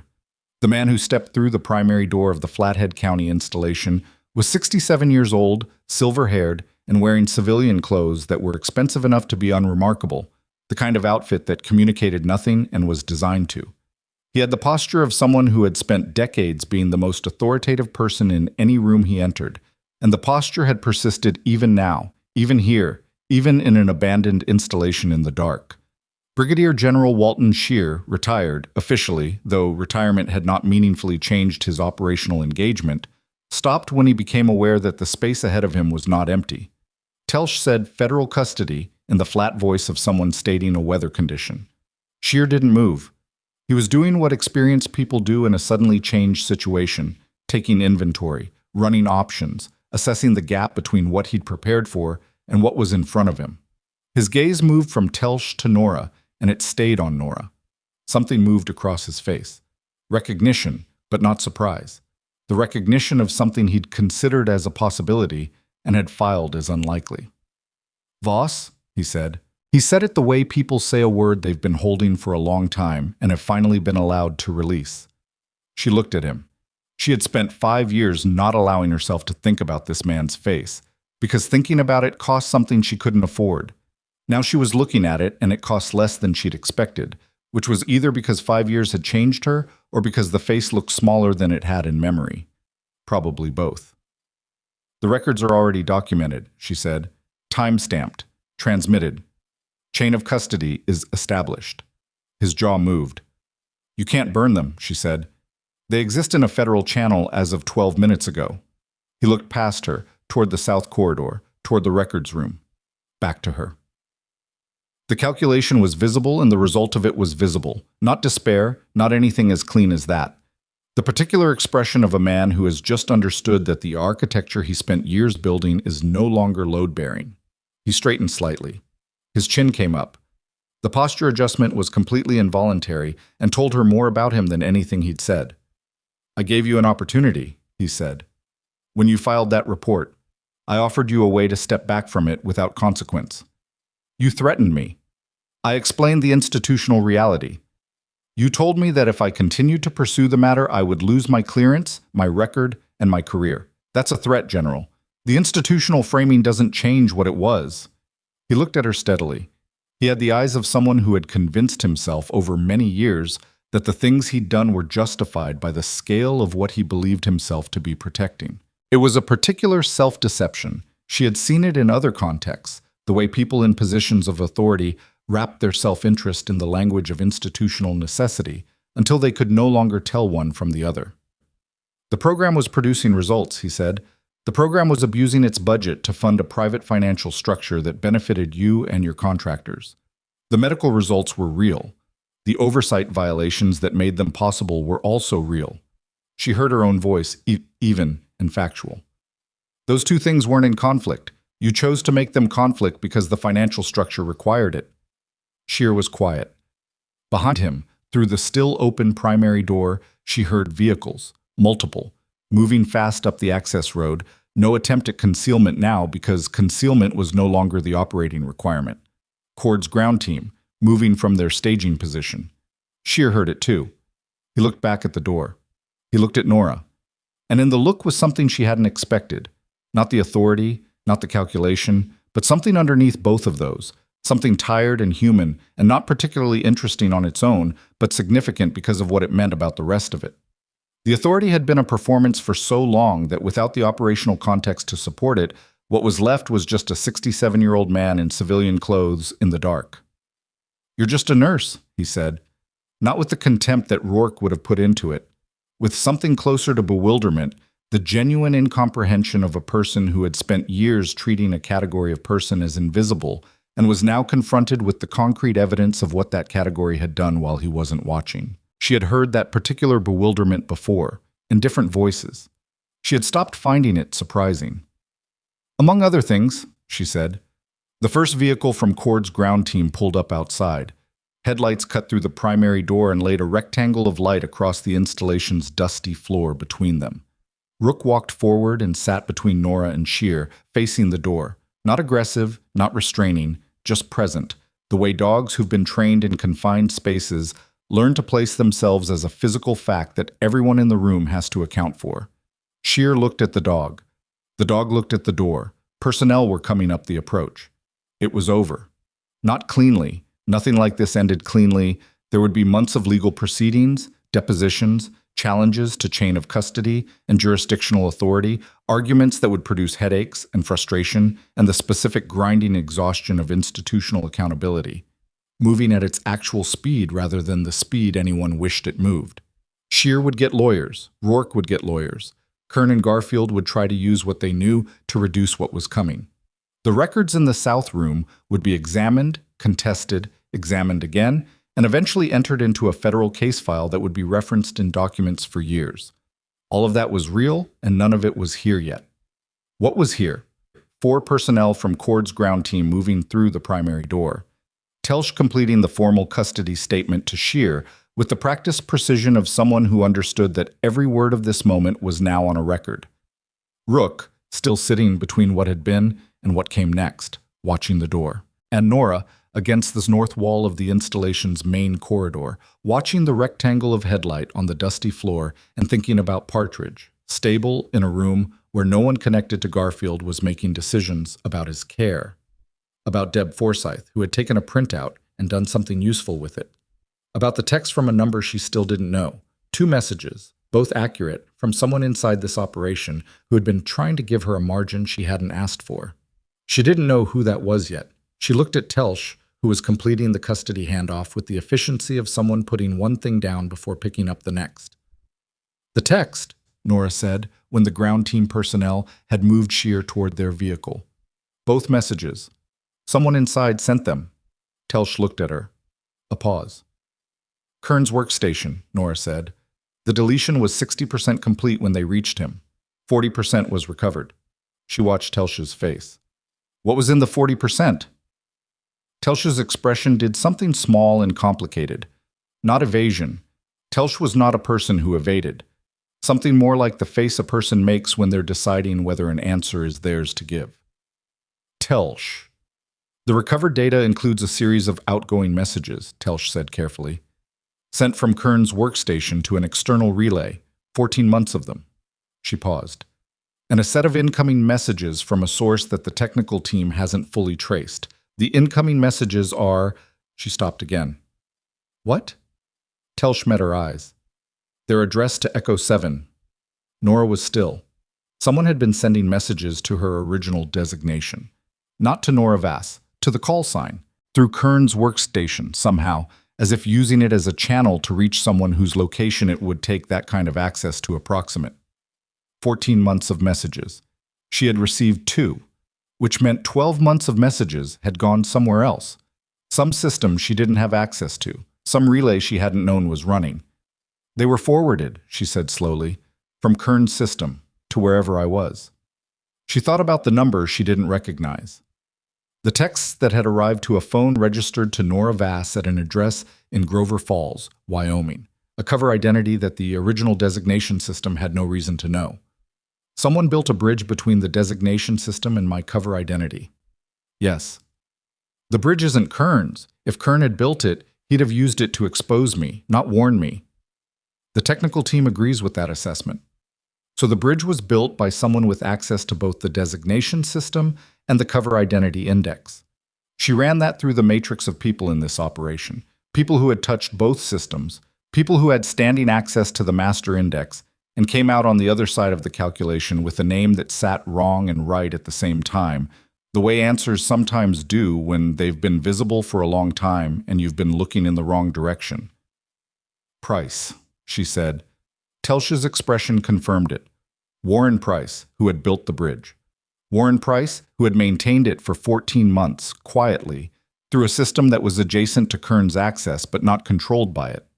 Warren Price, who had embedded a K9 relay device protocol in a hospital to frame her, but had simultaneously been sending her warnings that the frame was coming. She thought about the photograph on the wall of the ops center. The security still. His face, partially turned away, not fully concealed. A man who knew where the hospital's cameras were and had chosen to be partially visible. She thought about the way he'd looked at her on the loading dock. Not at the situation. At her. The specific look of someone waiting to see if the person in front of them has understood something yet. He had framed her. He had warned her. He had faked his death, surfaced in a hospital corridor, used her designation to trigger an emergency protocol, and put himself in the path of a federal recovery team. And he had been sending her messages for 14 months that she'd only received for 1 day. She needed to talk to Warren Price again. Not in custody, not with a personnel member standing behind him, in a room where he could answer a question that had not been asked yet. Because if Price had built the bridge, he had done it for a reason. And the reason was not simply guilt. People with operational experience didn't build 14-month communication relays out of guilt. They built them because they needed something to happen, a specific outcome that required a specific person to be in a specific state of knowledge at a specific moment. She needed to know what that outcome was. And she needed to know before the lawyers arrived and the institutional machinery closed around all of it, and the answers became property of a federal case file instead of information she could actually use. Telsch was watching her think, not impatiently. "Where's Price right now?" Nora asked. "Being transported to the county facility in Grover Falls. He'll be processed and held pending. How long until he's in processing?" Telsch checked her watch. 40 minutes. Maybe 50. Nora looked at the rectangle of headlight on the floor. Rook had come to stand beside her, not leaning, not pressing, just present at her left side the way he'd been doing since the diner. She had 40 minutes, maybe 50. And she had a question that had 2 possible answers, and the wrong answer meant that what she thought she'd understood about the past 14 months was not understanding at all. It was a second frame, cleaner and longer running than the first one, built by someone patient enough to spend over a year constructing it and aimed at an outcome she hadn't identified yet. Because if Price had warned her, if he'd wanted her to survive this, wanted the record secured, wanted shear stopped, then why had he used her designation to trigger the explosion in the first place? She had assumed it was to create a frame, to point suspicion at her while the operation's assets moved. But what if it was something else? What if triggering the explosion with her designation wasn't meant to frame her, but to find her? Her phone buzzed. Same number. Third message. This time, 7 words. Ask Price what he put in your file. She read the message twice. 7 words. The same number she'd spent on Telsch when they moved through the hospital. Efficient, purposeful, from someone who understood that words at close range carried more weight when there were fewer of them. Ask Price what he's put in your file. Not what was in your file. What he put in it. An active verb, a deliberate act. Something added, not something that had always been there. She showed it to Telsch, who read it without expression, and then looked at her with the specific quality of attention that meant she was not going to tell Nora what to do, but was going to make resources available for whatever Nora decided to do next. I need to talk to Price before he's processed, Nora said. I'll make the call. The drive back to Grover Falls took longer than it should have because the access road was now occupied by Cord's ground team vehicles, and navigating around them in the dark cost 12 minutes that felt like considerably more. Nora spent those 12 minutes with her phone in her lap and the unknown number on the screen, composing and discarding responses. Everything she typed was either too much or too specific. Whoever was sending these messages was doing so through a channel that was not secure, by definition, because it had already been identified in Kern's recovered data.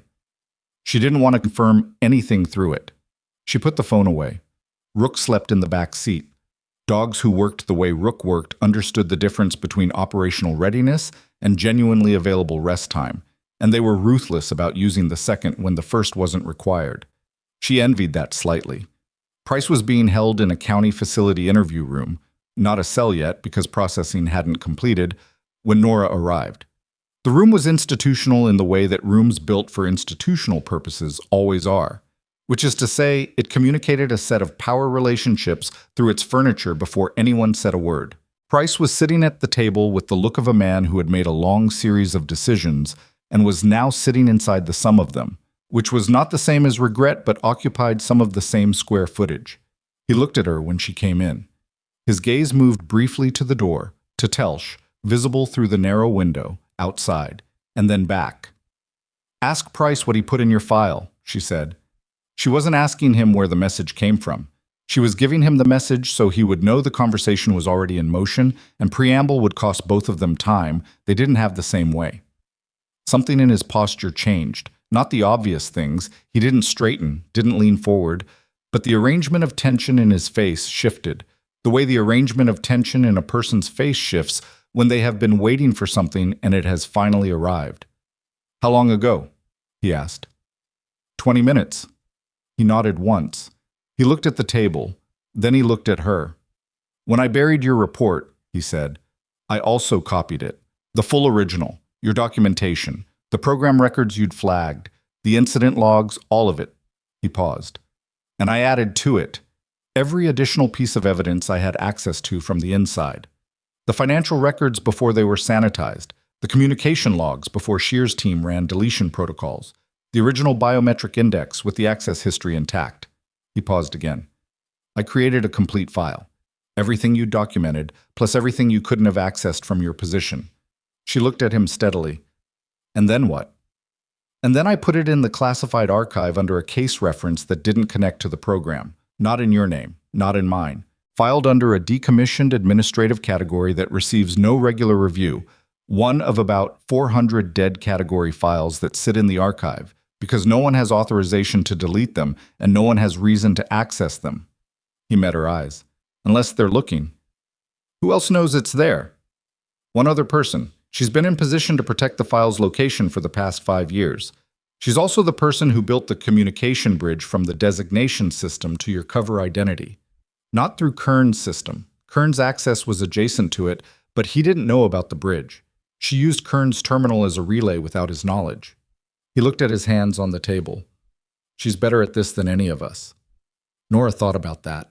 About the technical construction required to route a message from a classified designation to a civilian cover identity without leaving a trail that the person managing the frame would notice. About doing it for 14 months without detection. about timing the visible messages, the ones that reached Nora, for the exact moments when Nora was already in motion and the information would be actionable rather than just alarming. She was managing it, Nora said, the whole time, feeding me what I needed when I needed it, not before. Yes. Who is she? Price was quiet for a moment. The institutional room held that quiet without embellishment. Her name is Dr. Renata Ohu, he said, formerly Captain Ohu. She was in the program 2 years before you. She saw what was happening and documented it, and then watched her documentation be buried the same way yours was. She didn't disappear. She went into the civilian medical system and found a cover that let her stay near enough to the institutional structure to be useful. He paused. She's been working at Harwick County Memorial for 14 months. The name landed and rearranged everything in a single second. Dr. Renata Ohu. Telsh had told her the name of the hospitalist managing Partridge's care, the one who'd come on for afternoon coverage and wasn't connected to Garfield's service. Dr. Sandra Ohu. Not Sandra. Renata. Or Sandra had been the cover, the same way Nora was the cover and Mara was the original, the same way Price had a dead man's administrative record and Shear had a general's authority stripped down to a man in civilian clothes in the dark. She had been 200 meters away from Renata Ohu all day. She sent the messages, Nora said. The last 3, yes. The first 12 months of messages went to a relay that wasn't receiving them. She didn't know your cover identity until she found the bridge in Kern's system. She'd been building toward it for 8 months before she had all the components. He looked at her. She's the one who connected Rook to Garfield. She documented the pharmacy overrides, the medication interactions, all of it. She filed it under Partridge's chart in a way that Garfield couldn't pull without creating a logged access event. Nora thought about Deb Forsyth receiving a printout from a nurse who wasn't supposed to be in the building anymore, taking it to a physician she trusted. She thought about how clean the escalation path had been. Printout to Forsyth, Forsyth to a physician, physician to the chart, chart to monitoring that couldn't be interfered with, too clean for accident.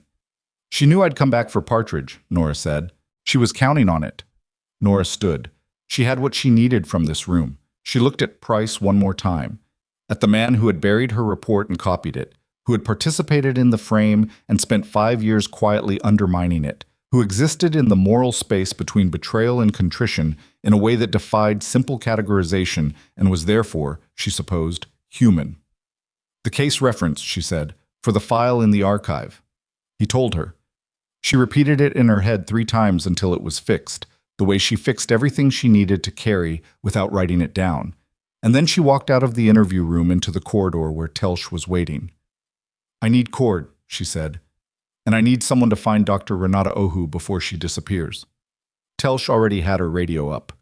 She hasn't disappeared. She's still at the hospital. A pause. She's with Partridge. Nora closed her eyes for exactly 2 seconds. Then she moved. The hospital was 40 minutes away and she was back inside it in 38, moving through the main entrance past the administrative staff who recognized her and didn't stop her because the ground team personnel Cord had positioned there had been briefed and she had clearance. She hadn't possessed 24 hours ago, and none of that mattered as much as the room number Telsh had given her. Partridge was in room 14 on the 3rd floor, which was a step-down monitoring room rather than ICU. Stable enough to be moved, fragile enough to need eyes on him. The room had a window in the door, and through the window she could see the bed, the monitoring equipment, the IV line, and a woman sitting in the chair beside the bed with a tablet on her knee, and the posture of someone who had been sitting in that chair for several hours, and had no intention of leaving. She was mid-50s, dark hair cut short in the way that people cut their hair when they've stopped caring about the way it signals anything other than function. The kind of face that had been deliberately made unremarkable and had succeeded so thoroughly that you could look at it for 30 seconds and still not be certain you'd remember it. Nora knew that face. She'd constructed a version of it herself. She opened the door. The woman looked up. Her expression did the thing that expressions do when recognition happens faster than the person can manage. A flash of something unguarded before the management reasserted itself. Then she looked at Partridge, who was sleeping, and set the tablet on the bedside table. She stood. She and Nora faced each other in a monitoring room in a county hospital in Wyoming with all of it between them. Every year, every message, every carefully positioned piece of evidence. every document filed under a dead category archive reference, every message routed through a relay that the sender had spent 8 months building and the receiver had gotten for 1 day. "I didn't know you were here," Renata Ohu said. "Not until the convoy arrived." "I know. When Rook found you—" She stopped. Something moved across her face that was not professional, not managed, just the uncomplicated response of a person who has been doing a very hard thing alone for a very long time and has finally arrived at the moment they built toward. "I needed to know if you'd surface, if the operational pressure would bring you up." "It did. It did." She looked at Nora with the directness of someone who had given up performing indirectness because it cost too much and produced too little. "Price told you about the file?" "Yes." "Then you know there's enough in it to take all of them. Sheer, Rook, the entire financial structure. Not just the charges that are going to be filed on the physical evidence from tonight, the foundational accountability, the documented history of what the program was and what it was used for and who authorized it." She paused. "It's enough for a congressional referral, not just a federal prosecution." Nora absorbed that. Congressional referral meant public testimony, public record, the kind of institutional accountability that couldn't be sealed, redacted, or quietly archived because it lived in the public sphere by definition.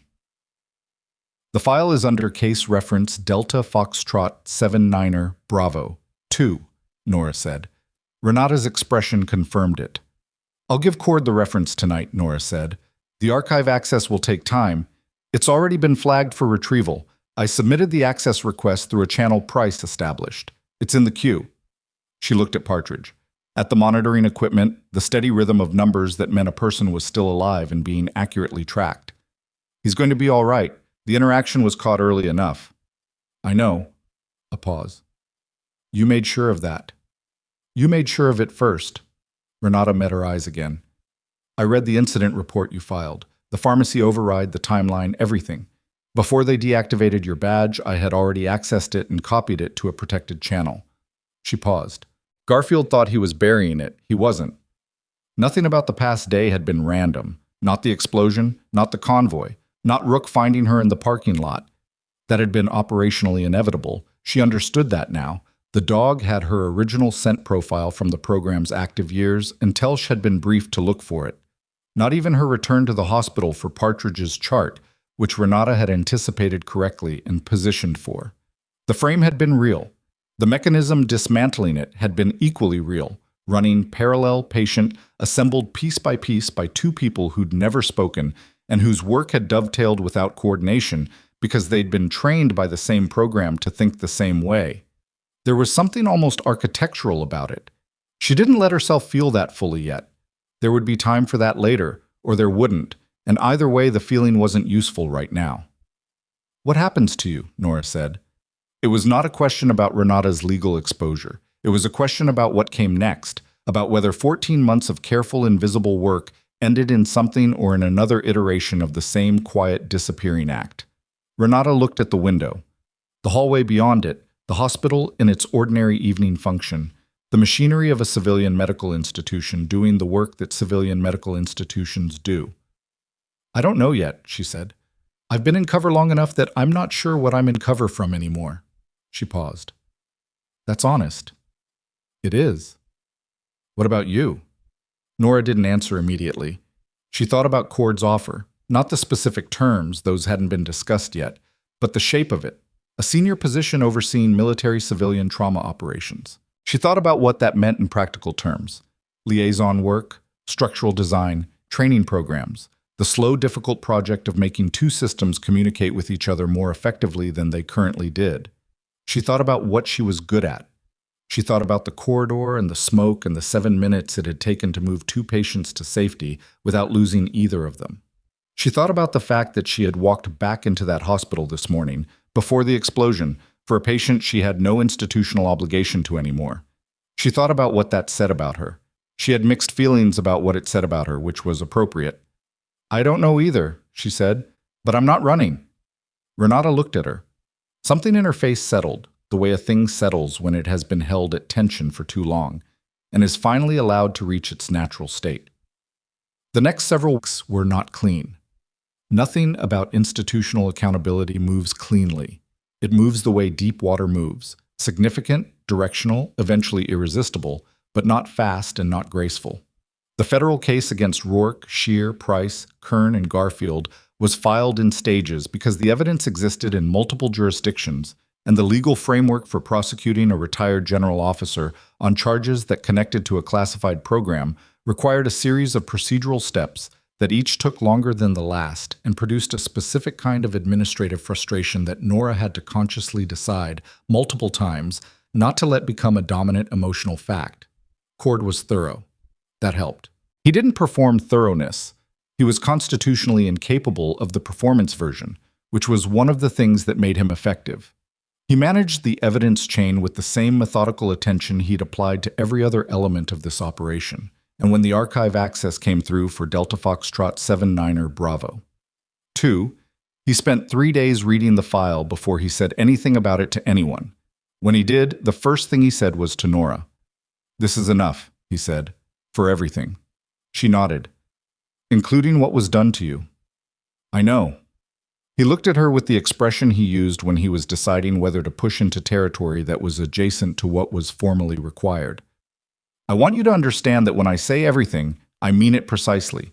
The threat, the coercion, the forced identity change, the career termination, everything that was done to you after you filed the original report." He paused. "The institutional record is going to reflect all of it." "As a correction or as a finding?" "Both." She sat with that. A correction meant the formal erasure of every derogatory notation, every falsified record, everything that had been used to make her professionally invisible and legally vulnerable. A finding meant that what had been done to her was documented as wrong, not just inconvenient, not just procedurally irregular, but wrong. In the language that institutions use when they are formally acknowledging that something within them failed in a way that caused specific harm to a specific person. She had stopped hoping for that particular thing several years ago. Not because she'd decided it didn't matter, it mattered, but because hoping for things you can't control costs a kind of energy that she had learned to redirect. Now it was coming anyway, which was not how she'd imagined it, and not in any of the shapes she'd pictured when she was still capable of picturing it, and she didn't know what to do with that except to sit still and let it be what it was. "Okay," she said. Cord nodded. "There's a formal review board convening in 3 weeks. You'll be asked to give testimony. It's not optional. It's required for the finding to be complete. But I want you to know that the outcome of that testimony is not in question. The file makes the finding without your words. Your words are..." He paused. "They're for the record, so that it's yours." She understood the distinction. The file would prove what happened. Her testimony would say that she was the person it happened to, in her own voice, on record, uncategorized and unburied. "I'll be there," she said. Garfield's hospital privileges were suspended within 48 hours of the federal filing. The medical board moved faster than the courts, in the way that professional licensing bodies sometimes do when the documented conduct makes the liability calculation straightforward. He was subsequently charged with 2 counts of fraudulent medical documentation, 1 count of obstruction related to the incident report he'd filed against Nora, and 4 counts connected to his role in facilitating Rourke's data operation. He hired lawyers who were very expensive and very good. The evidence was better. Rourke's federal charges were extensive: data theft, procurement fraud, conspiracy, and 4 additional counts connected to the Strathmore financial structure. His lawyers tried to argue that the embedded relay device constituted an independent operation outside his direct authority, which was the legal equivalent of the argument Nora had been ignoring from Garfield for months. Technically constructed, internally inconsistent, and unsupported by the documentary record. The documentary record was Renata Ohu's work, primarily, supplemented by the archive file and Adisa's recovered data from Kern's workstation. Rourke's bail was denied. Scheer's case was more complicated, more public, and more consequential. A retired general officer facing federal prosecution on charges connected to a classified program created a specific category of institutional disruption, which was the polite language for what happened when a person of that rank faced that level of accountability in a public forum. His legal team filed 17 procedural motions in the first 2 weeks. Cord's team in the federal prosecutor's office answered all of them. The congressional referral Renata had anticipated, based on the archive file, the scope of the documented misconduct, and the number of operators the program had affected over its active years, was issued in week 4. The hearing was public. Nora watched part of it on a laptop in the break room of Harwick County Memorial, where she had been reinstated 3 weeks after the federal filing, with a formal written apology from the board of directors and a letter from Sylvia Brandt that was professionally worded and said very little and was precisely as meaningful as it deserved to be. She had not asked for the reinstatement. Cord's team had established her record sufficiently clearly that the hospital's legal counsel had contacted her before she'd thought to contact them. She watched Scheer's testimony for 40 minutes. He was composed, which she'd expected, and he answered questions with the practiced precision of someone who had been in official proceedings before and understood how to be technically responsive without being fully forthcoming. What he hadn't counted on was the archive file, which the committee's counsel introduced during his testimony with the case reference number read aloud into the public record. She saw his expression when the reference number was read. She had been waiting to see it. It was the expression of a man who has built a structure he believed was impenetrable and has just watched someone open it from the inside. Nora closed the laptop. She had seen what she needed to see. Partridge was discharged from Harwick County Memorial on a Thursday morning, 6 weeks after the explosion, with a corrected medication regimen and a care plan that reflected his actual condition rather than the version that had been allowed to drift under Garfield's management.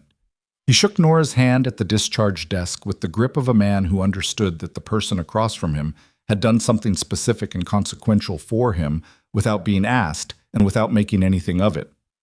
"I heard," he said, "about what you came back for. The chart. You would have caught it yourself eventually." "Maybe." He looked at her. He was 71 and he had the eyes of someone who had been around long enough to not be satisfied with technically accurate statements. "But you did it." She didn't have a better answer than a nod. Renata Ohu's situation resolved more quietly than anyone else's, which was appropriate given her role and the way she'd operated. Her cover identity and her original record were reconciled through the same formal review process that cleared Nora's: 2 former operators, 2 buried reports, 1 archive file that documented both cases in the same structure. The Congressional Committee's finding addressed the pattern rather than the individual cases, which was the more significant outcome because patterns, once formally documented, could not be addressed one case at a time. Renata took a leave of absence from the hospital that no one pressured her to cut short. Nora ran into her once, in the parking lot, 3 weeks after Scheer's testimony.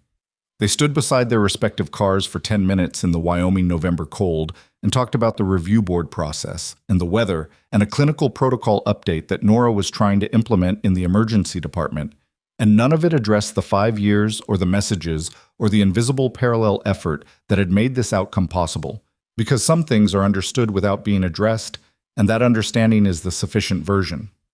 "The new position," Renata said at the end of it, "Cord's offer. I'm taking it." "Good." She said it simply, without performance. "You're the right person for it. You could—" "I know." She pulled her car keys out. "Not yet. Maybe not that shape." She looked at the hospital building. "I need to be a doctor for a while without it being a cover." Nora understood that completely.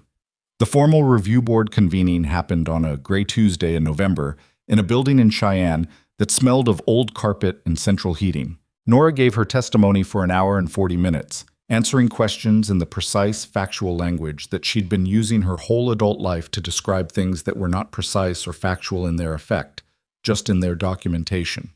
She described the report she'd filed. She described what had followed it. She described the 5 years in Grover Falls with the same even delivery she would have used to describe a clinical presentation, because that was how she was built, and she'd stopped apologizing for it. When the board chair asked her if she had a statement she'd like to make for the record, she paused. She had prepared something. She'd spent 2 evenings writing it, and had edited it down from 4 pages to 3 paragraphs and then to 7 sentences. And what was left was not eloquent, but was true. She said that she had filed a report because she believed documentation was the responsible response to what she'd witnessed. Not heroic, not exceptional, just the thing you do when you see something wrong and you're in a position to name it. She said that what happened after the report was filed had been intended to make her understand that documentation was not a protection. She said she hoped the finding of this board would be part of changing that understanding. Not for her, because the outcome for her was already established, but for the next person who saw something they needed to name and had to decide whether the cost was worth it. She said she had been a nurse and a medic and a woman who had rebuilt her life twice from nothing, and she had done all three things without anyone's permission, and she intended to continue doing things that way. The board chair looked at her over his glasses for a moment. "For the record," he said, "your original report has been restored to your file in its complete and unaltered form. Every subsequent derogatory notation has been removed. The finding of this board is that the actions taken against you following the filing of that report were unauthorized, retaliatory, and contrary to the obligations of the officers involved." He paused. "Your record is clean, Ms. Voss." Another pause, more deliberate. "Your record is clean, Ms. Mara Voss." She had not expected them to use that name. She had not asked them to. Someone had Cord, she suspected, because Cord was precise about the things that mattered, and this was the kind of detail that mattered without being procedurally required. She breathed in, breathed out. Did not cry, because she was not built for that in public and never had been, which was fine. Some things didn't require witnesses. The new position began formally in January. Military-civilian trauma coordination, regional oversight, with a training component that was the part she was most interested in. Developing protocols for how civilian medical personnel and military medical teams could operate in shared emergency contexts without the institutional friction that currently made those collaborations less effective than they should be. The work was slow and technical and politically complicated in the specific way that any work is complicated when it involves two large institutions with different cultures trying to agree on a common procedure. She was good at it. Rook came with her, formally assigned, handler authority transferred, the paperwork filed in the way that paperwork is filed when it is the official version of something that was already true. He worked the training scenarios with the focused attention of a dog who understood that the work was real even when it was practice, and he still stopped beside her every morning before he did anything else. A habit that Telsch had mentioned once was operationally unusual and that nobody made any effort to discourage. The east wing of Harwick County Memorial was repaired and reopened in March. Deb Forsyth, who had taken a printout from a nurse who wasn't supposed to be in the building and done the right thing with it, was promoted to charge nurse, which was a delayed correction to an oversight that should have happened earlier and which she accepted with a directness that indicated she agreed. The Strathmore Medical Supply Regional Office was shuttered.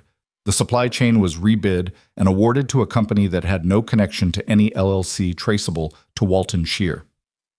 Partridge sent a card in February. Handwritten, brief. He'd been gardening again. His labs were normal. He thanked her in 2 sentences that said exactly what they meant and didn't try to do more than that. She put it on the windowsill of her office, her actual office now, with her name on the door and the version of her name that was entirely hers, and it was still there when the snow melted. Shear was convicted on 7 of 9 counts in April. The sentencing was covered by several outlets and was public record by the next morning.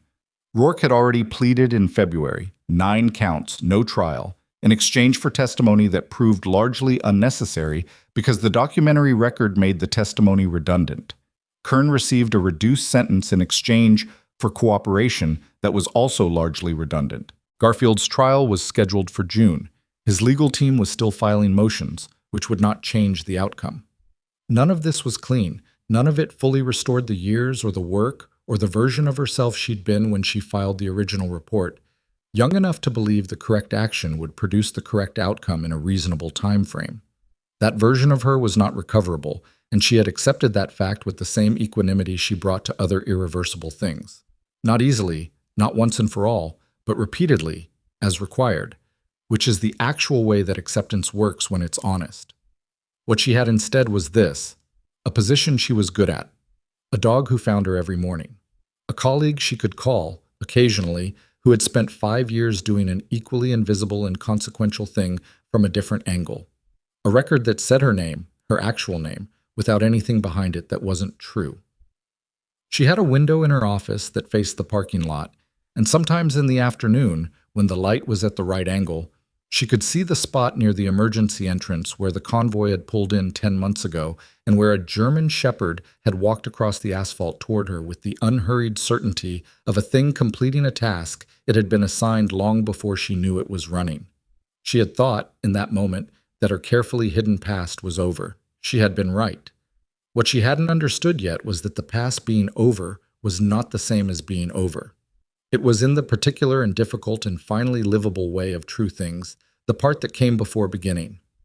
Some people will tell you that surviving a thing is the hard part. They're not wrong. But surviving a thing, and then standing in the place where it happened, with your name on a door and a dog at your heel and the work in front of you, that requires something different from survival.